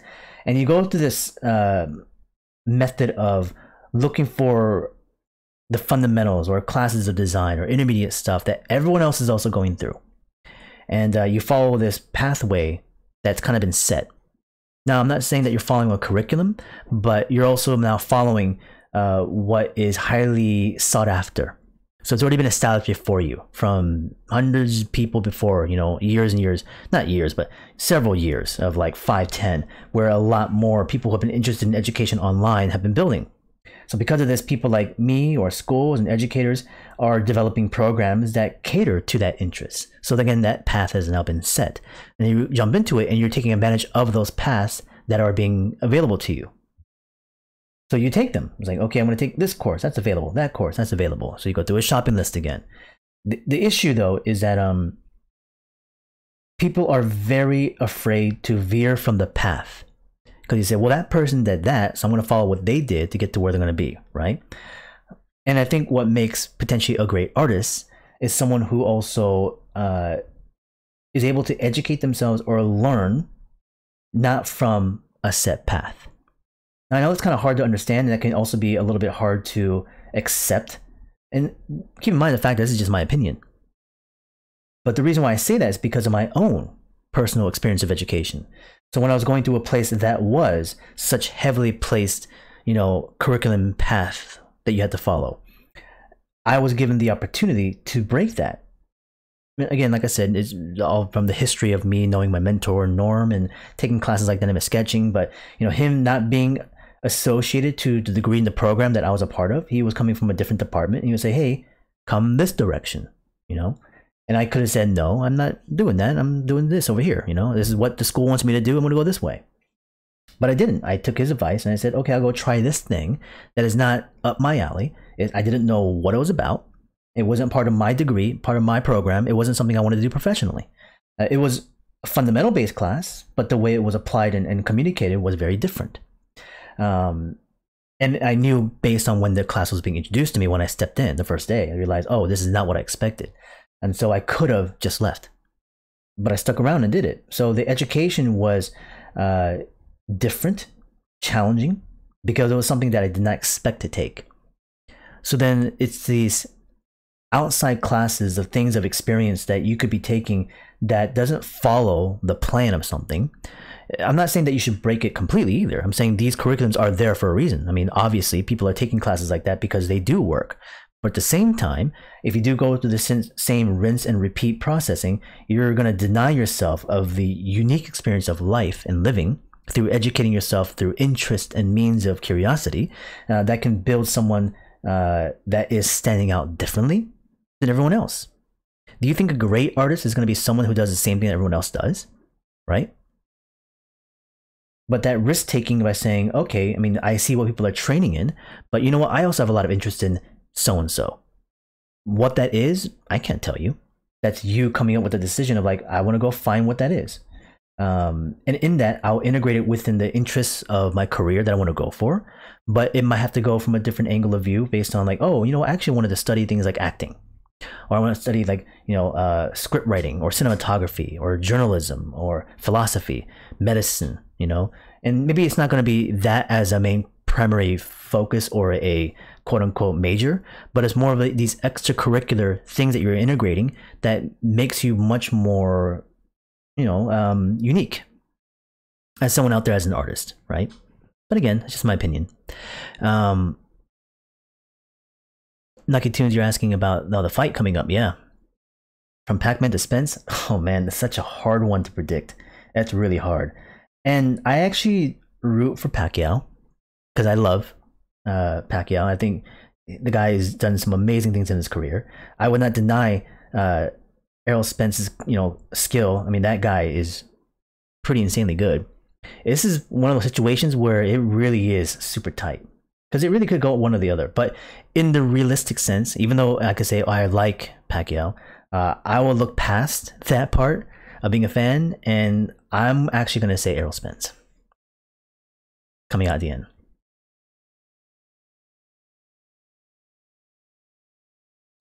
Let's see. Do you think it's better to find one art teacher and stick with them over a long period of time to get fully immersed in their method and mindset, or to jump around to multiple different teachers to piece together smaller chunks of insight from each? And I can't give you one answer for that because it's such a unique individual experience. You could find one instructor and stick with them to understand their methods and techniques, but that one person may not be really appropriate for you, or maybe they weren't really the best instructor, you know? If you did find someone that was great, awesome, but there's no guarantee of that. And even then, it's like, how do you understand who is actually great or bad or that kind of thing? It's like, well, maybe until you actually start to work with them more, you find out through comparison where they kind of stand.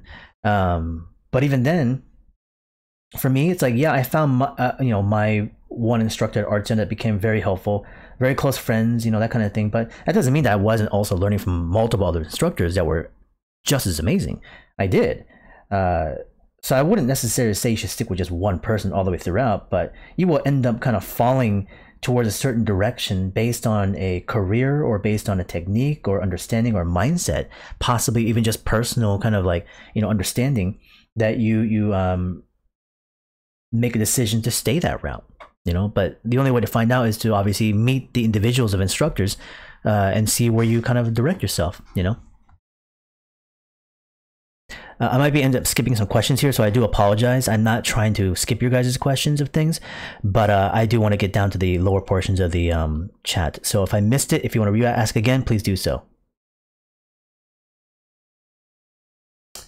Oh, we got people that are coming in from the raid. Nice. Welcome, you guys. Sorry, again, the chat was all the way stuck to the top, so if I didn't see you guys, I do apologize.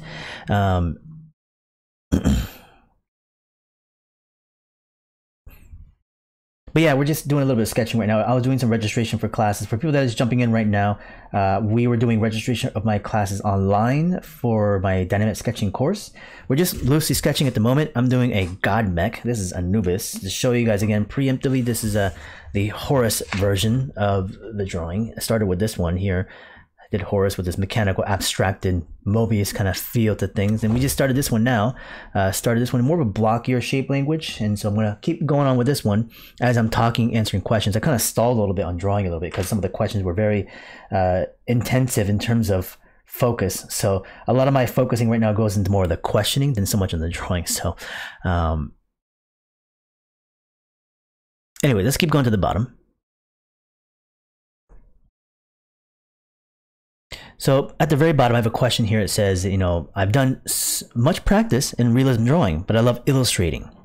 We can talk about that in a second, using the idea of illustrating and drawing.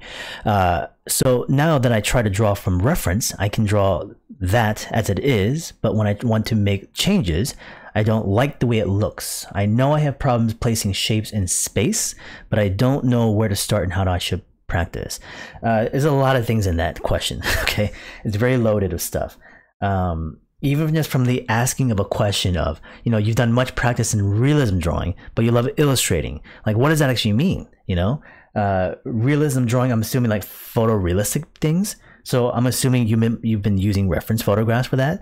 So you said you like illustrating. So now that I try to draw from reference, I can draw that as it is. So realistic drawing. But when I want to make changes, so for you, illustrating is something that is not real or doesn't exist, is what I'm assuming how you're conceptualizing illustration as a word. I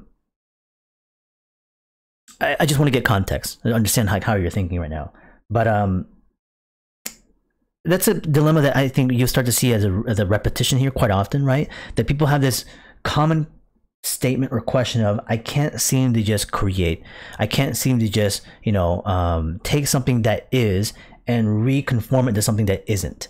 I don't know how to use my creativity. I don't know how to use the imagination muscle to generate something that is new, fresh, or even that terrible word, in my opinion, of original, which is a non-useful word in what we do. What we do is about being able to create something visually fresh, but it's also a problem-solving aspect of visual, right? So if we can have an idea, the idea can be written. The idea, after being written or told, is then visualized. That's a process of design. Now, illustration, again, is a piece of a drawing, a painting, you know, it could be of any sort of medium on a two-dimensional sense, which is an illustration. And it could be realistic, or it couldn't be, but that's still an illustration. To me, drawing and illustration kind of fall into the same categories of things because they're the kind of same actions to me. Whereas like sketching is more like basically refining the ideas, where thumbnailing is you coming up with the ideas, you know? So it's looser, smaller, quicker little actions of things. Sketching now comes to more fruition of that stuff. Drawing and illustration then goes into the final asset or the piece that you're trying to make. So the illustration is a singular, you know, thing, a painting, drawing, as I said, that you're trying to generate. But what it looks like is totally open based on like your interest in art forms and what you want to express.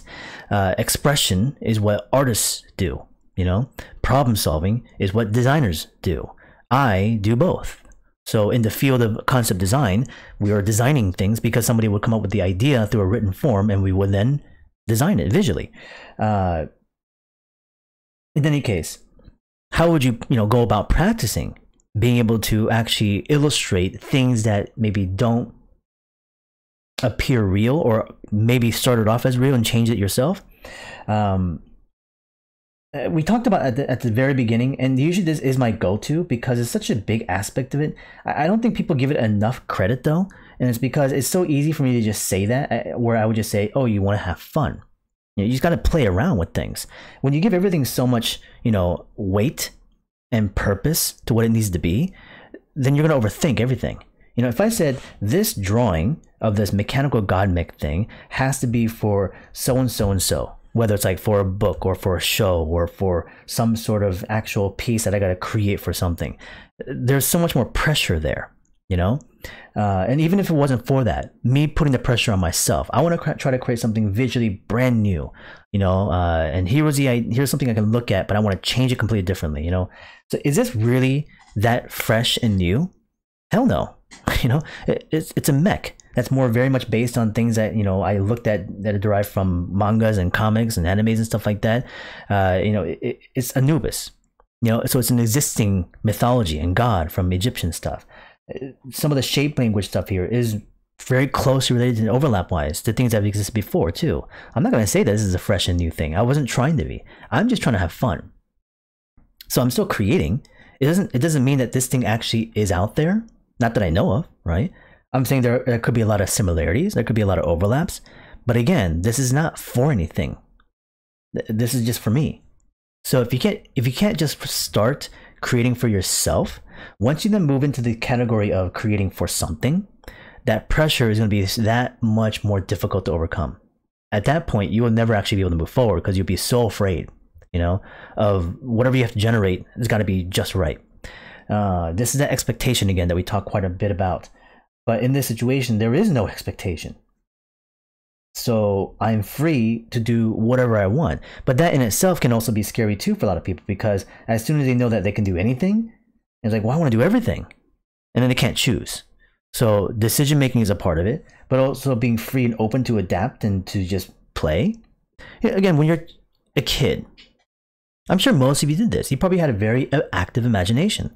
You probably had toys, and you could sit there and play with them for hours and create a whole world and story. I'm sure some of you even remember doing that, right? I certainly do.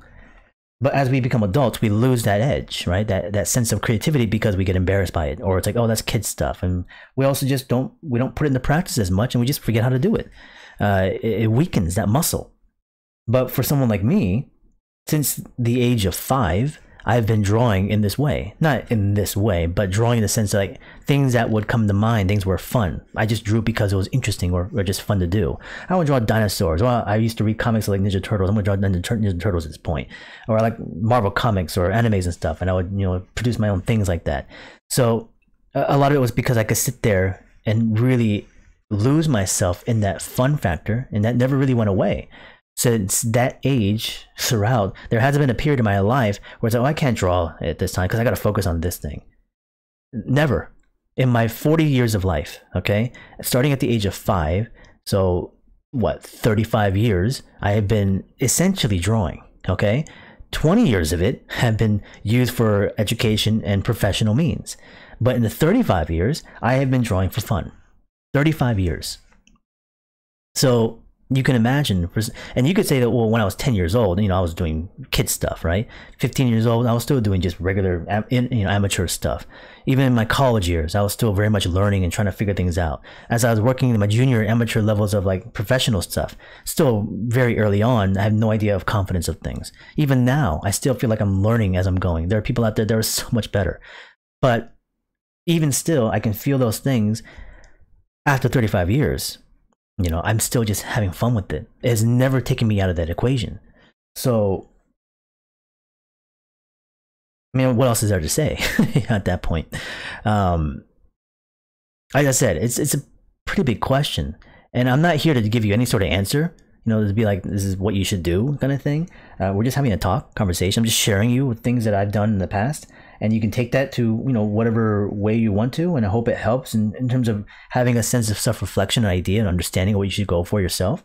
But those are the things in reality is what I've gone through, I would sit when I was like 8 years old, 9 years old, sitting under the table at my uncle's house, drawing in there for hours. And they didn't even know where I was. And I would pop up. It's like, oh, I was just sketching under this. And it was coloring with stuff. Always had a box of crayons when I was a kid. Always. Had a coloring book or a sketchbook. Always. Constantly. So I never went away. I don't know what else I can say in terms of, why at that age, since the age of 5, that was such a deep resonating thing for me. I could say it was a large part of it was environment. A large part of it was that there was encouragement, There you go. But of course, we all grow up differently. We grow up with different sorts of response to that. Where some people adults or some are going to say no, that what you're doing is bad, you know. But there are others that would say, well, actually no, don't do it there, do it over here. You know, here's a pad of paper, and keep going. Just that slight difference in reaction is huge, in my opinion, as kids. So and I know this and I recognize it because I've interacted with so many other people in education who tell me their stories, how they were brought up, you know, what they went through, how they were supported or not supported. And it's at a young age, it's so important. So then when I talk to a lot of parents who have kids who are like, you know, 10 years old and 5 years old, and they're like, oh, they seem to like art. And they have no idea what to do with these kids, you know. So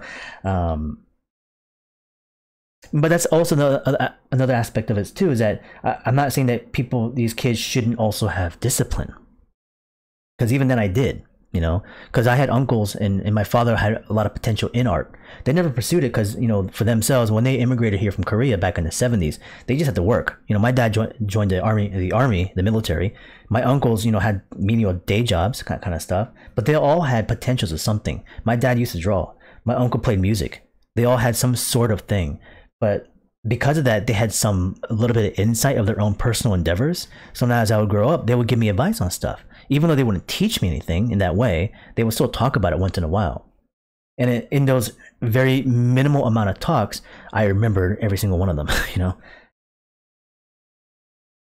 But I think they also recognized that effect in me, and they did want to support it. So never in my life was I ever told no. Okay, I'm going to integrate this large shoulder piece over here.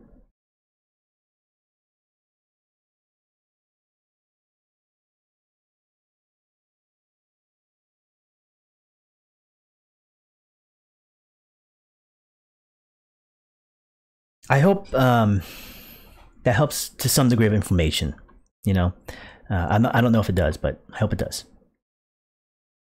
Question: if I have two goals, line art and painting, how should I decide which to go? Or is it just preference after all? Because time is limited, so I feel like it's give and take as well. I feel like painting and line drawing have something very similar when practicing. Some aspects of another one is improvised as well, but specializing in one of them seems like a big move in life. I will tell you that both line art and painting go hand in hand. So yeah, eventually your own natural interest will kick you to a certain direction. So when I was younger, I was doing both line art and painting as an art center student, you know. So I was painting in oils and acrylic and, you know, gouache and stuff like that, training in that in serious classes. A lot of hours spent in those mediums. But I fell in love with drawing when I was very young, and I maintained that even through education. Even though I was still training a lot in painting, my own personal interest kept me in drawing. So I was doing both. So even though I was like super busy with like painting classes, I would still find ways to draw. Maybe it wouldn't be drawing for my personal stuff, but I would definitely integrate more drawing into my paintings, you know. But I already had a natural interest already at that point. For some people who have no idea, they're like, well, should I go more drawing, more painting? I think at this point, the idea is experimentation, you know. And you might think, but it seems like, you know, I only have so much limited time. But now is the time to do that. Because you can't do it when you start working, you know. Because once you choose, then you're in it. When you start working, you've already had to establish a certain skill set. But right now, as you're building your skill, is when you got to try things to find out what is good for you and what is not good for you. And now is the time when you can fail and try things and not make it work. If you don't give yourself the affordance to even try that for whatever amount of time, I mean, what is that? I mean, there's no way to really say, but I would use things like schools and colleges as a frame, you know, to compare to. But if you can't even give yourself a couple of years, and you're saying, well, in a 1 year's time, I want to be able to actually, you know, whatever, it may not be realistic, you know.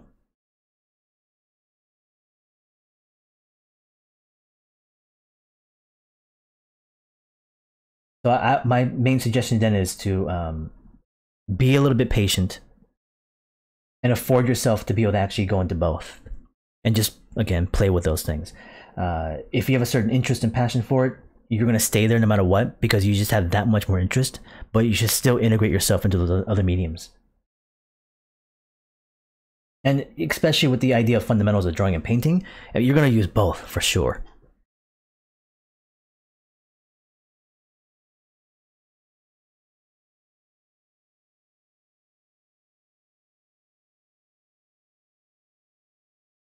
Okay, got a little bit of a piece right there. I'm gonna actually bring down some more mechanical, crazy, weird stuff down here too.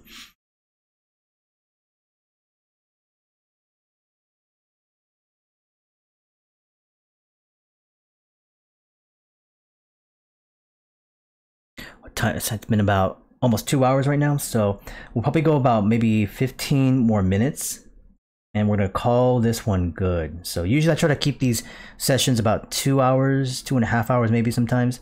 So I hope so far you guys have enjoyed this stream and been able to follow along, maybe even sketched a little bit tonight with me. Those are usually the best things I would like to recommend, is that while you're here, interacting and talking and chatting, is that you're also drawing, you're also creating with me. So use these times whenever I jump on at some point, getting online and streaming, that you can actually use that as an excuse to also create and sketch and draw.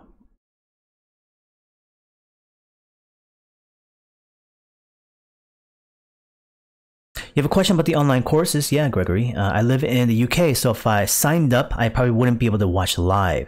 Do you record lectures and individual feedbacks and make them available online? Yes, I do. I do hope that you can find some way to join once in a while, depending on which section you're in. And if you can't make it at all, I mean, I understand. I hope the experience overall is good for you and positive. But yes, all the live lectures are recorded.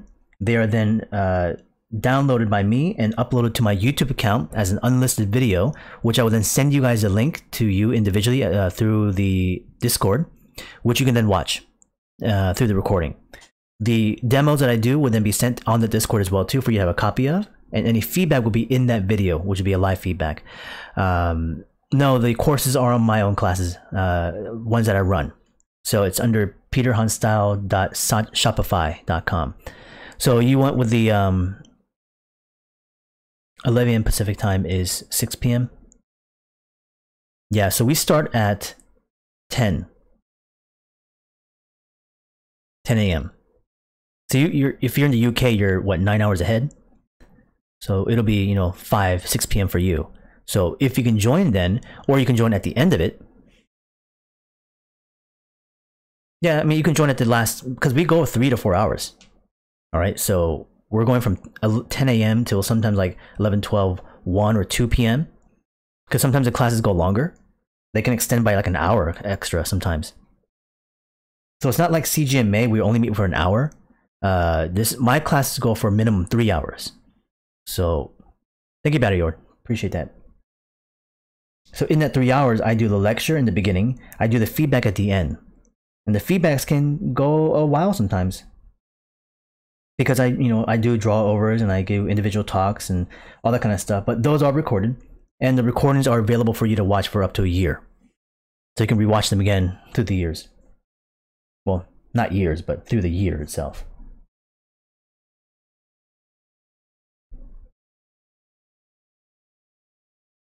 And of course, if you can't make it to the live session, what you can do then is also ask questions on the Discord preemptively, so that you don't have to be there live, and I can answer your questions from that. You can also write your questions into your homework pages. But yeah, I'll be sending out a welcome email probably by the middle of this coming week or so that people understand exactly how the course will be run.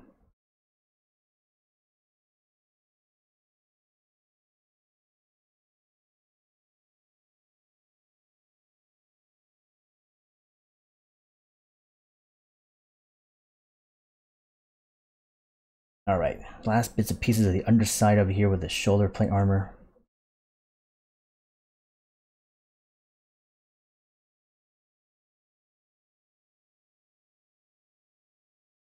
Let's create some large vent pieces over here too. I want to kind of replicate some of these pieces down. As I said, just abstracted, weird, mechanical junk.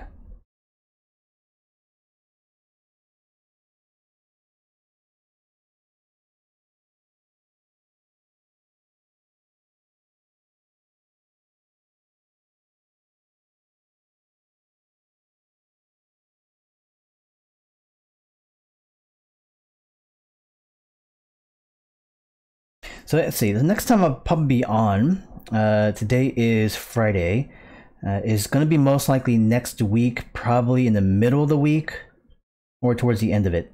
So I'm hoping maybe on, oh, maybe Friday again would be good, but maybe Wednesday. Maybe next Wednesday I'll come back on. I don't think of anything class-wise I have. No, it's only on Tuesdays I have class. So maybe next Wednesday I'll come back on. Thank you, Will. Appreciate that.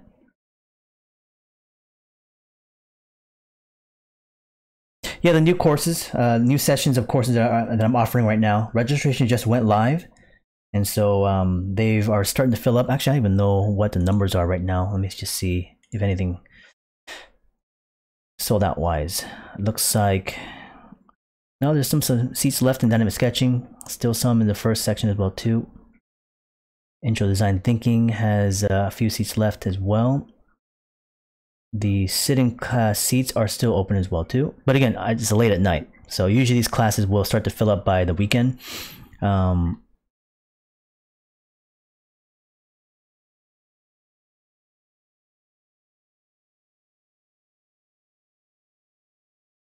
if you go to PeterHanStyle.shopify.com, that's where you have the class registration up. I have sit-in seats available and also actual live classes that will give you feedback, where the sit-in session is there just to watch and interact.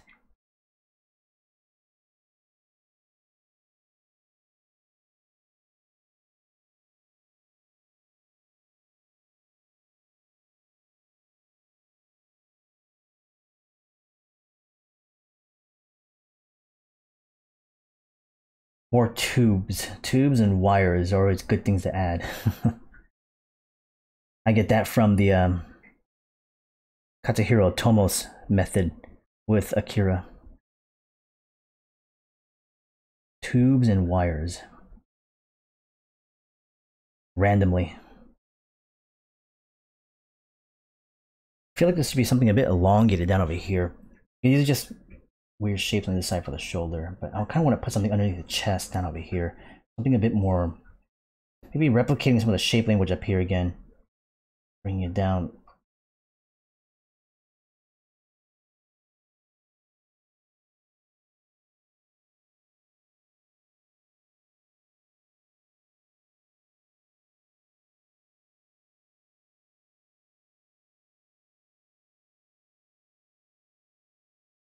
Something at a panel piece maybe. And that will open up. Put some kind of core in there.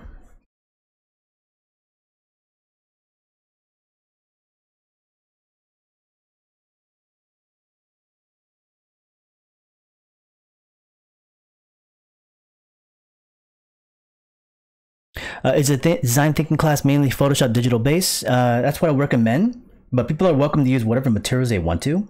But I would recommend digital, mainly because it just makes it easier and more efficient on certain things of exercise. In terms of what kind of digital materials you could use, Photoshop obviously with Cintiq, but I recommend the iPad Pro with the Procreate if you have that already. So whatever digital format you approach, you would be able to do so. If you feel like you lack some digital skills, yeah, I mean, you can use pens, paper, pencils, all that kind of stuff too. Markers as well. And you know, a lot of the exercises that we're going to be doing in that class, when I was doing it when I was a student, was all through analog materials, you know.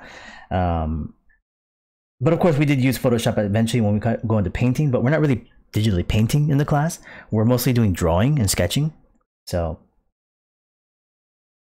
however, I still would recommend having a computer and some formats you can actually do some layout process editing for things like mind maps and mood boards or reference images and stuff like this. So I mean, I have to explain more about what that it would be, but still,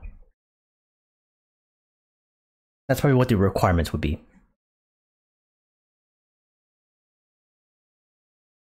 Do I think AIs will eventually rule the industry? No. I think it'll be a tool like anything else. And people are going to fight new things that they're afraid that they're going to take away their jobs. I'm not going to say it's not going to affect it in some way. It most likely will. AI technology, you know, you've seen some of the recent ones of things like the, I think it was NVIDIA's, right? Or was it someone else? but they had that AI painting program thing where you actually paint just general strokes of colors, and it can drop in things like photo bashing kind of techniques and create these realistic landscapes and stuff like that. Kind of a early primitive build to it, but stuff like this and AI tech that can actually generate visuals, you know, designs of characters or costumes or backgrounds without the artist actually painting that up. I mean, yeah, but there's still somebody that has to come up with the idea. And if somebody has to come up with the idea, somebody has to either write it, draw it, do something with it. I mean, maybe you can like feed that information into a computer and have it just visually, you know, kind of create that for you. But I think that state of it is going to take much longer to get to, you know. And even then, like I said, I don't think people are going to lose the aspect of creativity, because the action of doing it is always going to draw people, you know. So even if it takes over, let's say, a larger aspect of industry, maybe, but there's always going to be groups of people wanting to generate things of artistic nature, which is why you still see things like pixel art still being really popular, right? Within games and stuff like that, pixel games. It will never really fully go away. Just another tool, as I said, like Photoshop. You know, when Photoshop came out, how many people fought against that, you know, saying, why do I have to draw on digital when I could just draw on paper? But now Photoshop is a standard, you know, industry tool. So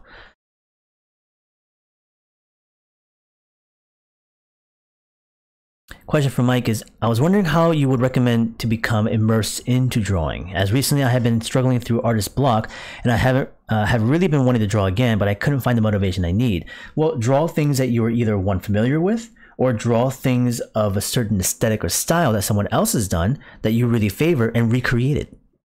Copy it, you know, to get into the mind zone of drawing again. Even so that way you don't have to struggle with the idea of like, what do I draw? How do I draw it?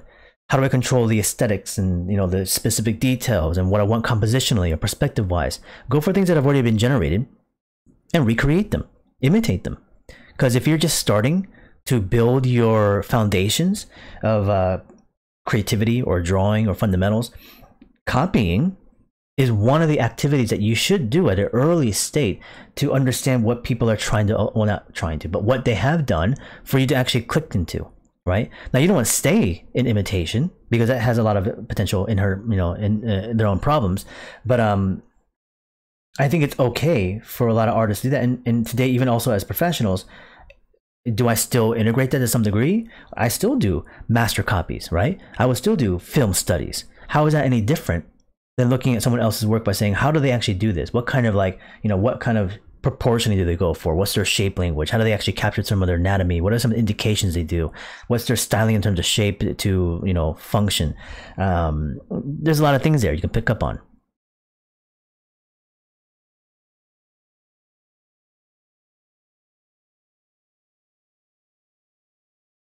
Let's see. Sorry, just saw one of the questions.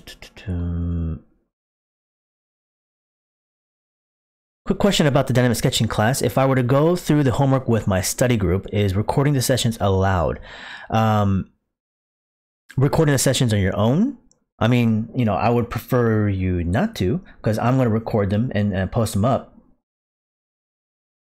But if you're saying you're going to record them for your own, I mean, I can't stop you, you know? This is all coming down to an honor system, really. But you can also be a bit more specific, Jack, in terms of what you mean by this.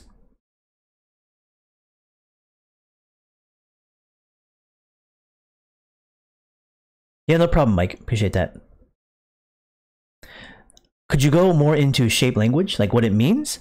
So basically, you know, how shapes can express through verbal words. We have understandings of how shapes can instinctually respond, how we respond to them, essentially, right? So what does a triangle express to you, right? What does a circle express to you? And this is at the basic level, but then how we combine them together in a proper way, but then also incorporate things like storytelling, and brought them all together, we can actually use them as a very effective tool to visually communicate, right?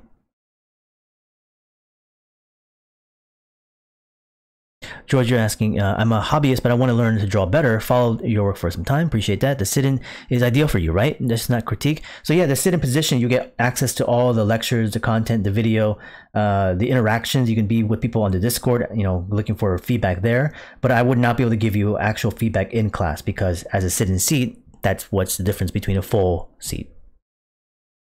But then if you go through the course and sit in position, you realize that actually, you know what, I do need feedback. You could potentially then sign up for the full version in the future. So, because the feedback becomes quite crucial for some.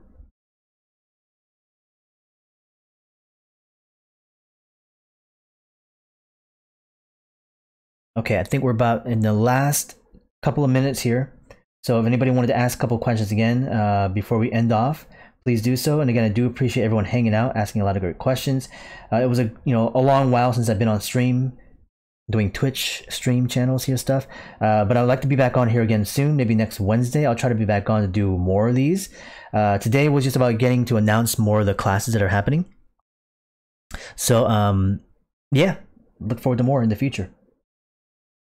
Have I ever been to Seattle? Oh yeah, absolutely. I'm from Portland, so Seattle's not that far. I went up there once to go visit Microsoft because I was doing a thing for them, and then hung out there, have friends up there in Washington, all that kind of stuff. But being in the Pacific Northwest is something I do like. So Jack, you're saying I have a study group that I do pretty much all of my current study with. So I was wondering to the extent of the VODs were available to others. Yeah, you had said you recorded them yourself. Is that uploaded anywhere? So if you take the course, I record the videos, I upload them onto my YouTube account, and I send a unlisted link to the people that are in the class. I would hope through Honor System that people will keep that link internally. But if you're showing it to others and assistants, I mean, again, I can't stop you. That link and that video will be up on content up to a year, but eventually it will be taken down. But can I stop people from like ripping files and stuff like this? I mean, of course not. I understand the reality of the internet and the world of today. And, I can say that, oh no, I don't want people like taking this stuff. And even though you're not doing it in a venomous way or in a bad way, I mean, you just want the content to be able to share, to have yourself. I understand that. So I understand the realities of, the online stuff. I don't try to fight it either. So if you're doing it in a way that positively supports you and the people around you, great, I hope so. But I do hope that also what it does is it entices others to potentially be involved in classes, to share it in a way to expose the information, to draw more needs of information, of feedback and interaction of this kind of course as well too. So yeah, I mean, at the same time, what I would probably suggest instead is like, if you have the videos that you're recording and you have study groups, share it to them in that way, Yeah, I mean, of course, I understand. But what I hope you do is actually instead share your process to them. What I mean by this is like verbally communicate that information. Show your sketches, show your notes, and describe to them, these are the processes I'm learning. Here's how I did it. You don't have to think of it like you being a teacher, because I'm sure some people feel kind of awkward about that. And I'm not asking you to even do that. I'm saying share. And if you do it in your way, what that actually does is that it will improve your skill set greatly, because then you'll have to think about, how would I verbalize what I just picked up? I could maybe potentially just regurgitate what he told me, but then if you found a way to also say, this is also what I found and how I interpreted it, and I shared it with you. The foundation of it is this, and here's how I kind of took it to that direction. Yeah, I mean, that'd be great, because the idea is that we want this experience of education to spread out and to connect to more people. And the idea is that you always want to recognize where it came from. And I always, acknowledge my history with my mentor, the art center and the schools. I would hope the same thing from you by saying, this is where it came from. Here's the course where I took it. You can expose it and share it, but then same thing, you do your own version too.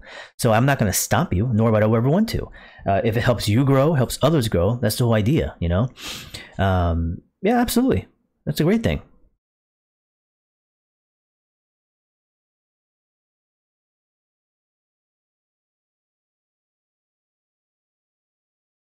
Sorry, I'm going to go back up a little bit. There were some questions and stuff that we missed. Yeah, so the question was, what platform do I use for the streaming the courses? I use GoToMeetings. I find that to be the most stable. I find Zoom to be a little bit weird. The network is a bit finicky. Sometimes it works great. Other times it just falls off, like connection-wise. So it gets really slow. But GoToMeetings have been pretty stable over the last year and a half I've been using it. Quick question from Mech Explosion Man. since I just tuned in, while copying my favorite artists for studying purposes, do I try to replicate their creation process or just retrofit my own to replicate their work? Both. Do both. So do one where you're trying to copy their process to find out how they did it, right? Because you have to try to figure that out. You got to re-engineer it backwards. But then also, you know, go to the creation process or beyond that, but going to the idea of you replicating the work in your way. Do I know anything about San Jose's State of Art program? San Jose State's art program. I don't actually. Any other college recommendation for art programs that you know of? I mean, a lot. The school that I teach here in LA is going to be the Art Center. You know, that's where I used to teach for 10 years straight. That's where I went. But there are a lot of other schools available. Obviously, places like Cal Arts and, you know, Laguna College of Art as well too. There's one, where's that? Otis as well. And they're all great schools. The one I wouldn't recommend is one in SF, the Art Academy or something Academy. I wouldn't recommend it. I've only had heard bad things about that place. So,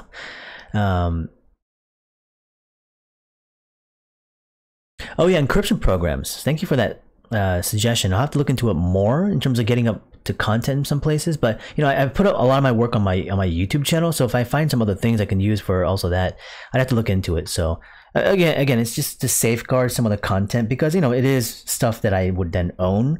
And no matter what online, you're going to find a way around it at some point. You can't completely deny people from taking stuff. Even as simply as playing it on your monitor and having a screen recorder, you know, you can do that.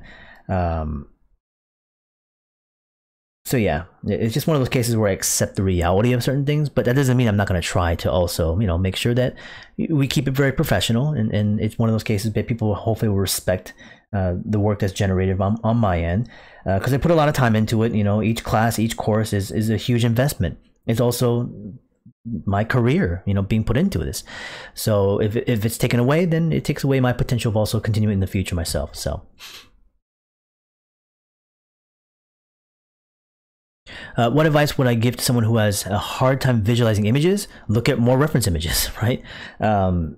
Look at more stuff that you can actually build that visual vocabulary from. That's what my class is about. Being able to analyze. I'm teaching you more about how to see, less about actually drawing. Like you can sit there and draw every single day for 5 years straight and you'll get good naturally.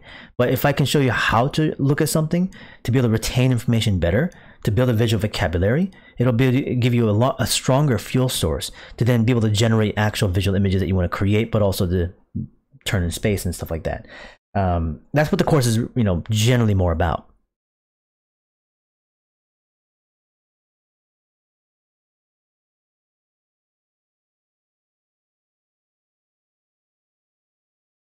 Yeah, last question is if I copy value or facial features, how they use create appealing features. How do they use, you know, okay.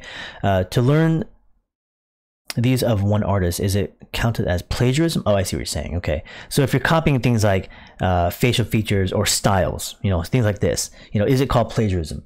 So the simplest way to think of it is this way. If you're doing it for training, no, because you're trying to understand. That's all it is. You're not going to put it out there by saying, this is my work. This is you saying, this is this person's work and I'm trying to learn. There's nothing wrong with that, okay? But if you copy, let's say, a facial feature, a style, a character, a costume, a design of something, and you said, that's mine, then that's plagiarism. That's a no-no, right? And especially if you're trying to sell it. If there's any sort of monetary means, then that's a huge negative. But if you're saying, I'm trying to learn a process of how this person did it, this material, this styling, this aesthetic, go at it, you know, there's nothing wrong with that.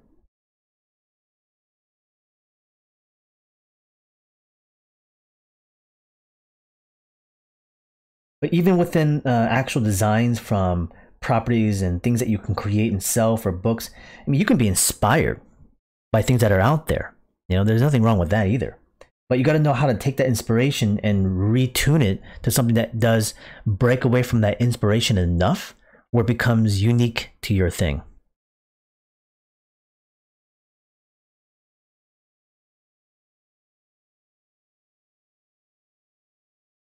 Oh, absolutely, Jack. I feel that too. Everyone who in the last 10 years of teaching, it's always been very relatively positive. And that doesn't mean there hasn't been things out there that I found, people either being confused or people, things that have been taken. But I don't feel bad about it. There are copies of my dynamic Bible digitally floating around. There are copies of videos of content that I've done that are floating around. They're just out there.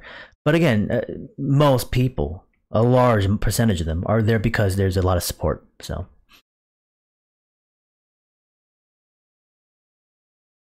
you don't have to feel guilty. I know why you do, because you assume that's something you're not allowed to do. But what I'm going to tell you is that all artists at some point have done it, okay? But there is a time and a place for that kind of stuff, and you don't want to just stay there. Because if the only thing you do is imitate, that's all you'll be able to do. The idea is take the imitations of stuff to learn to how to apply.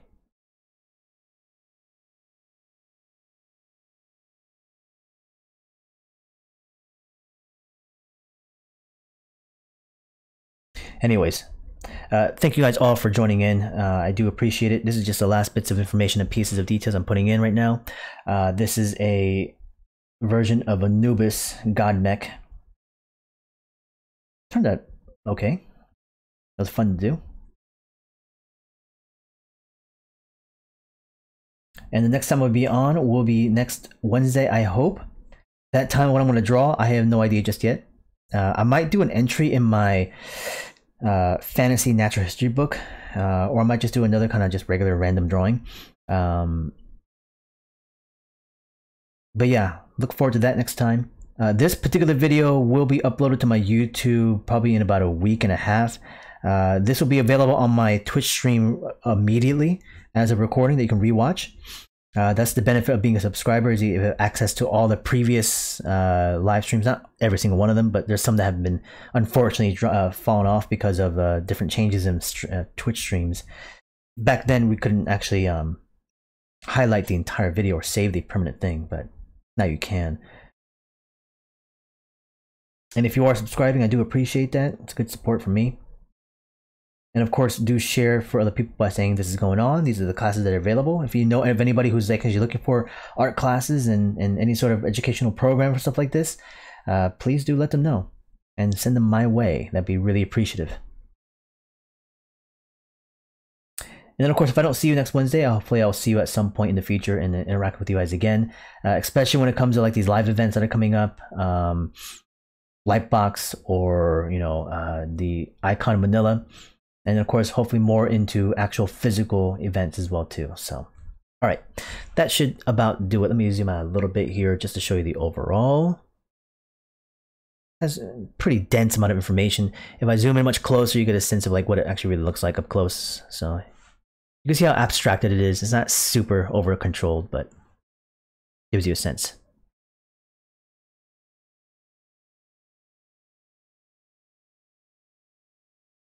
Cool. Again, thanks you guys. Appreciate that. I will see you all next week. Have a good weekend and a good time. Keep drawing as much as you can, and we'll talk more then.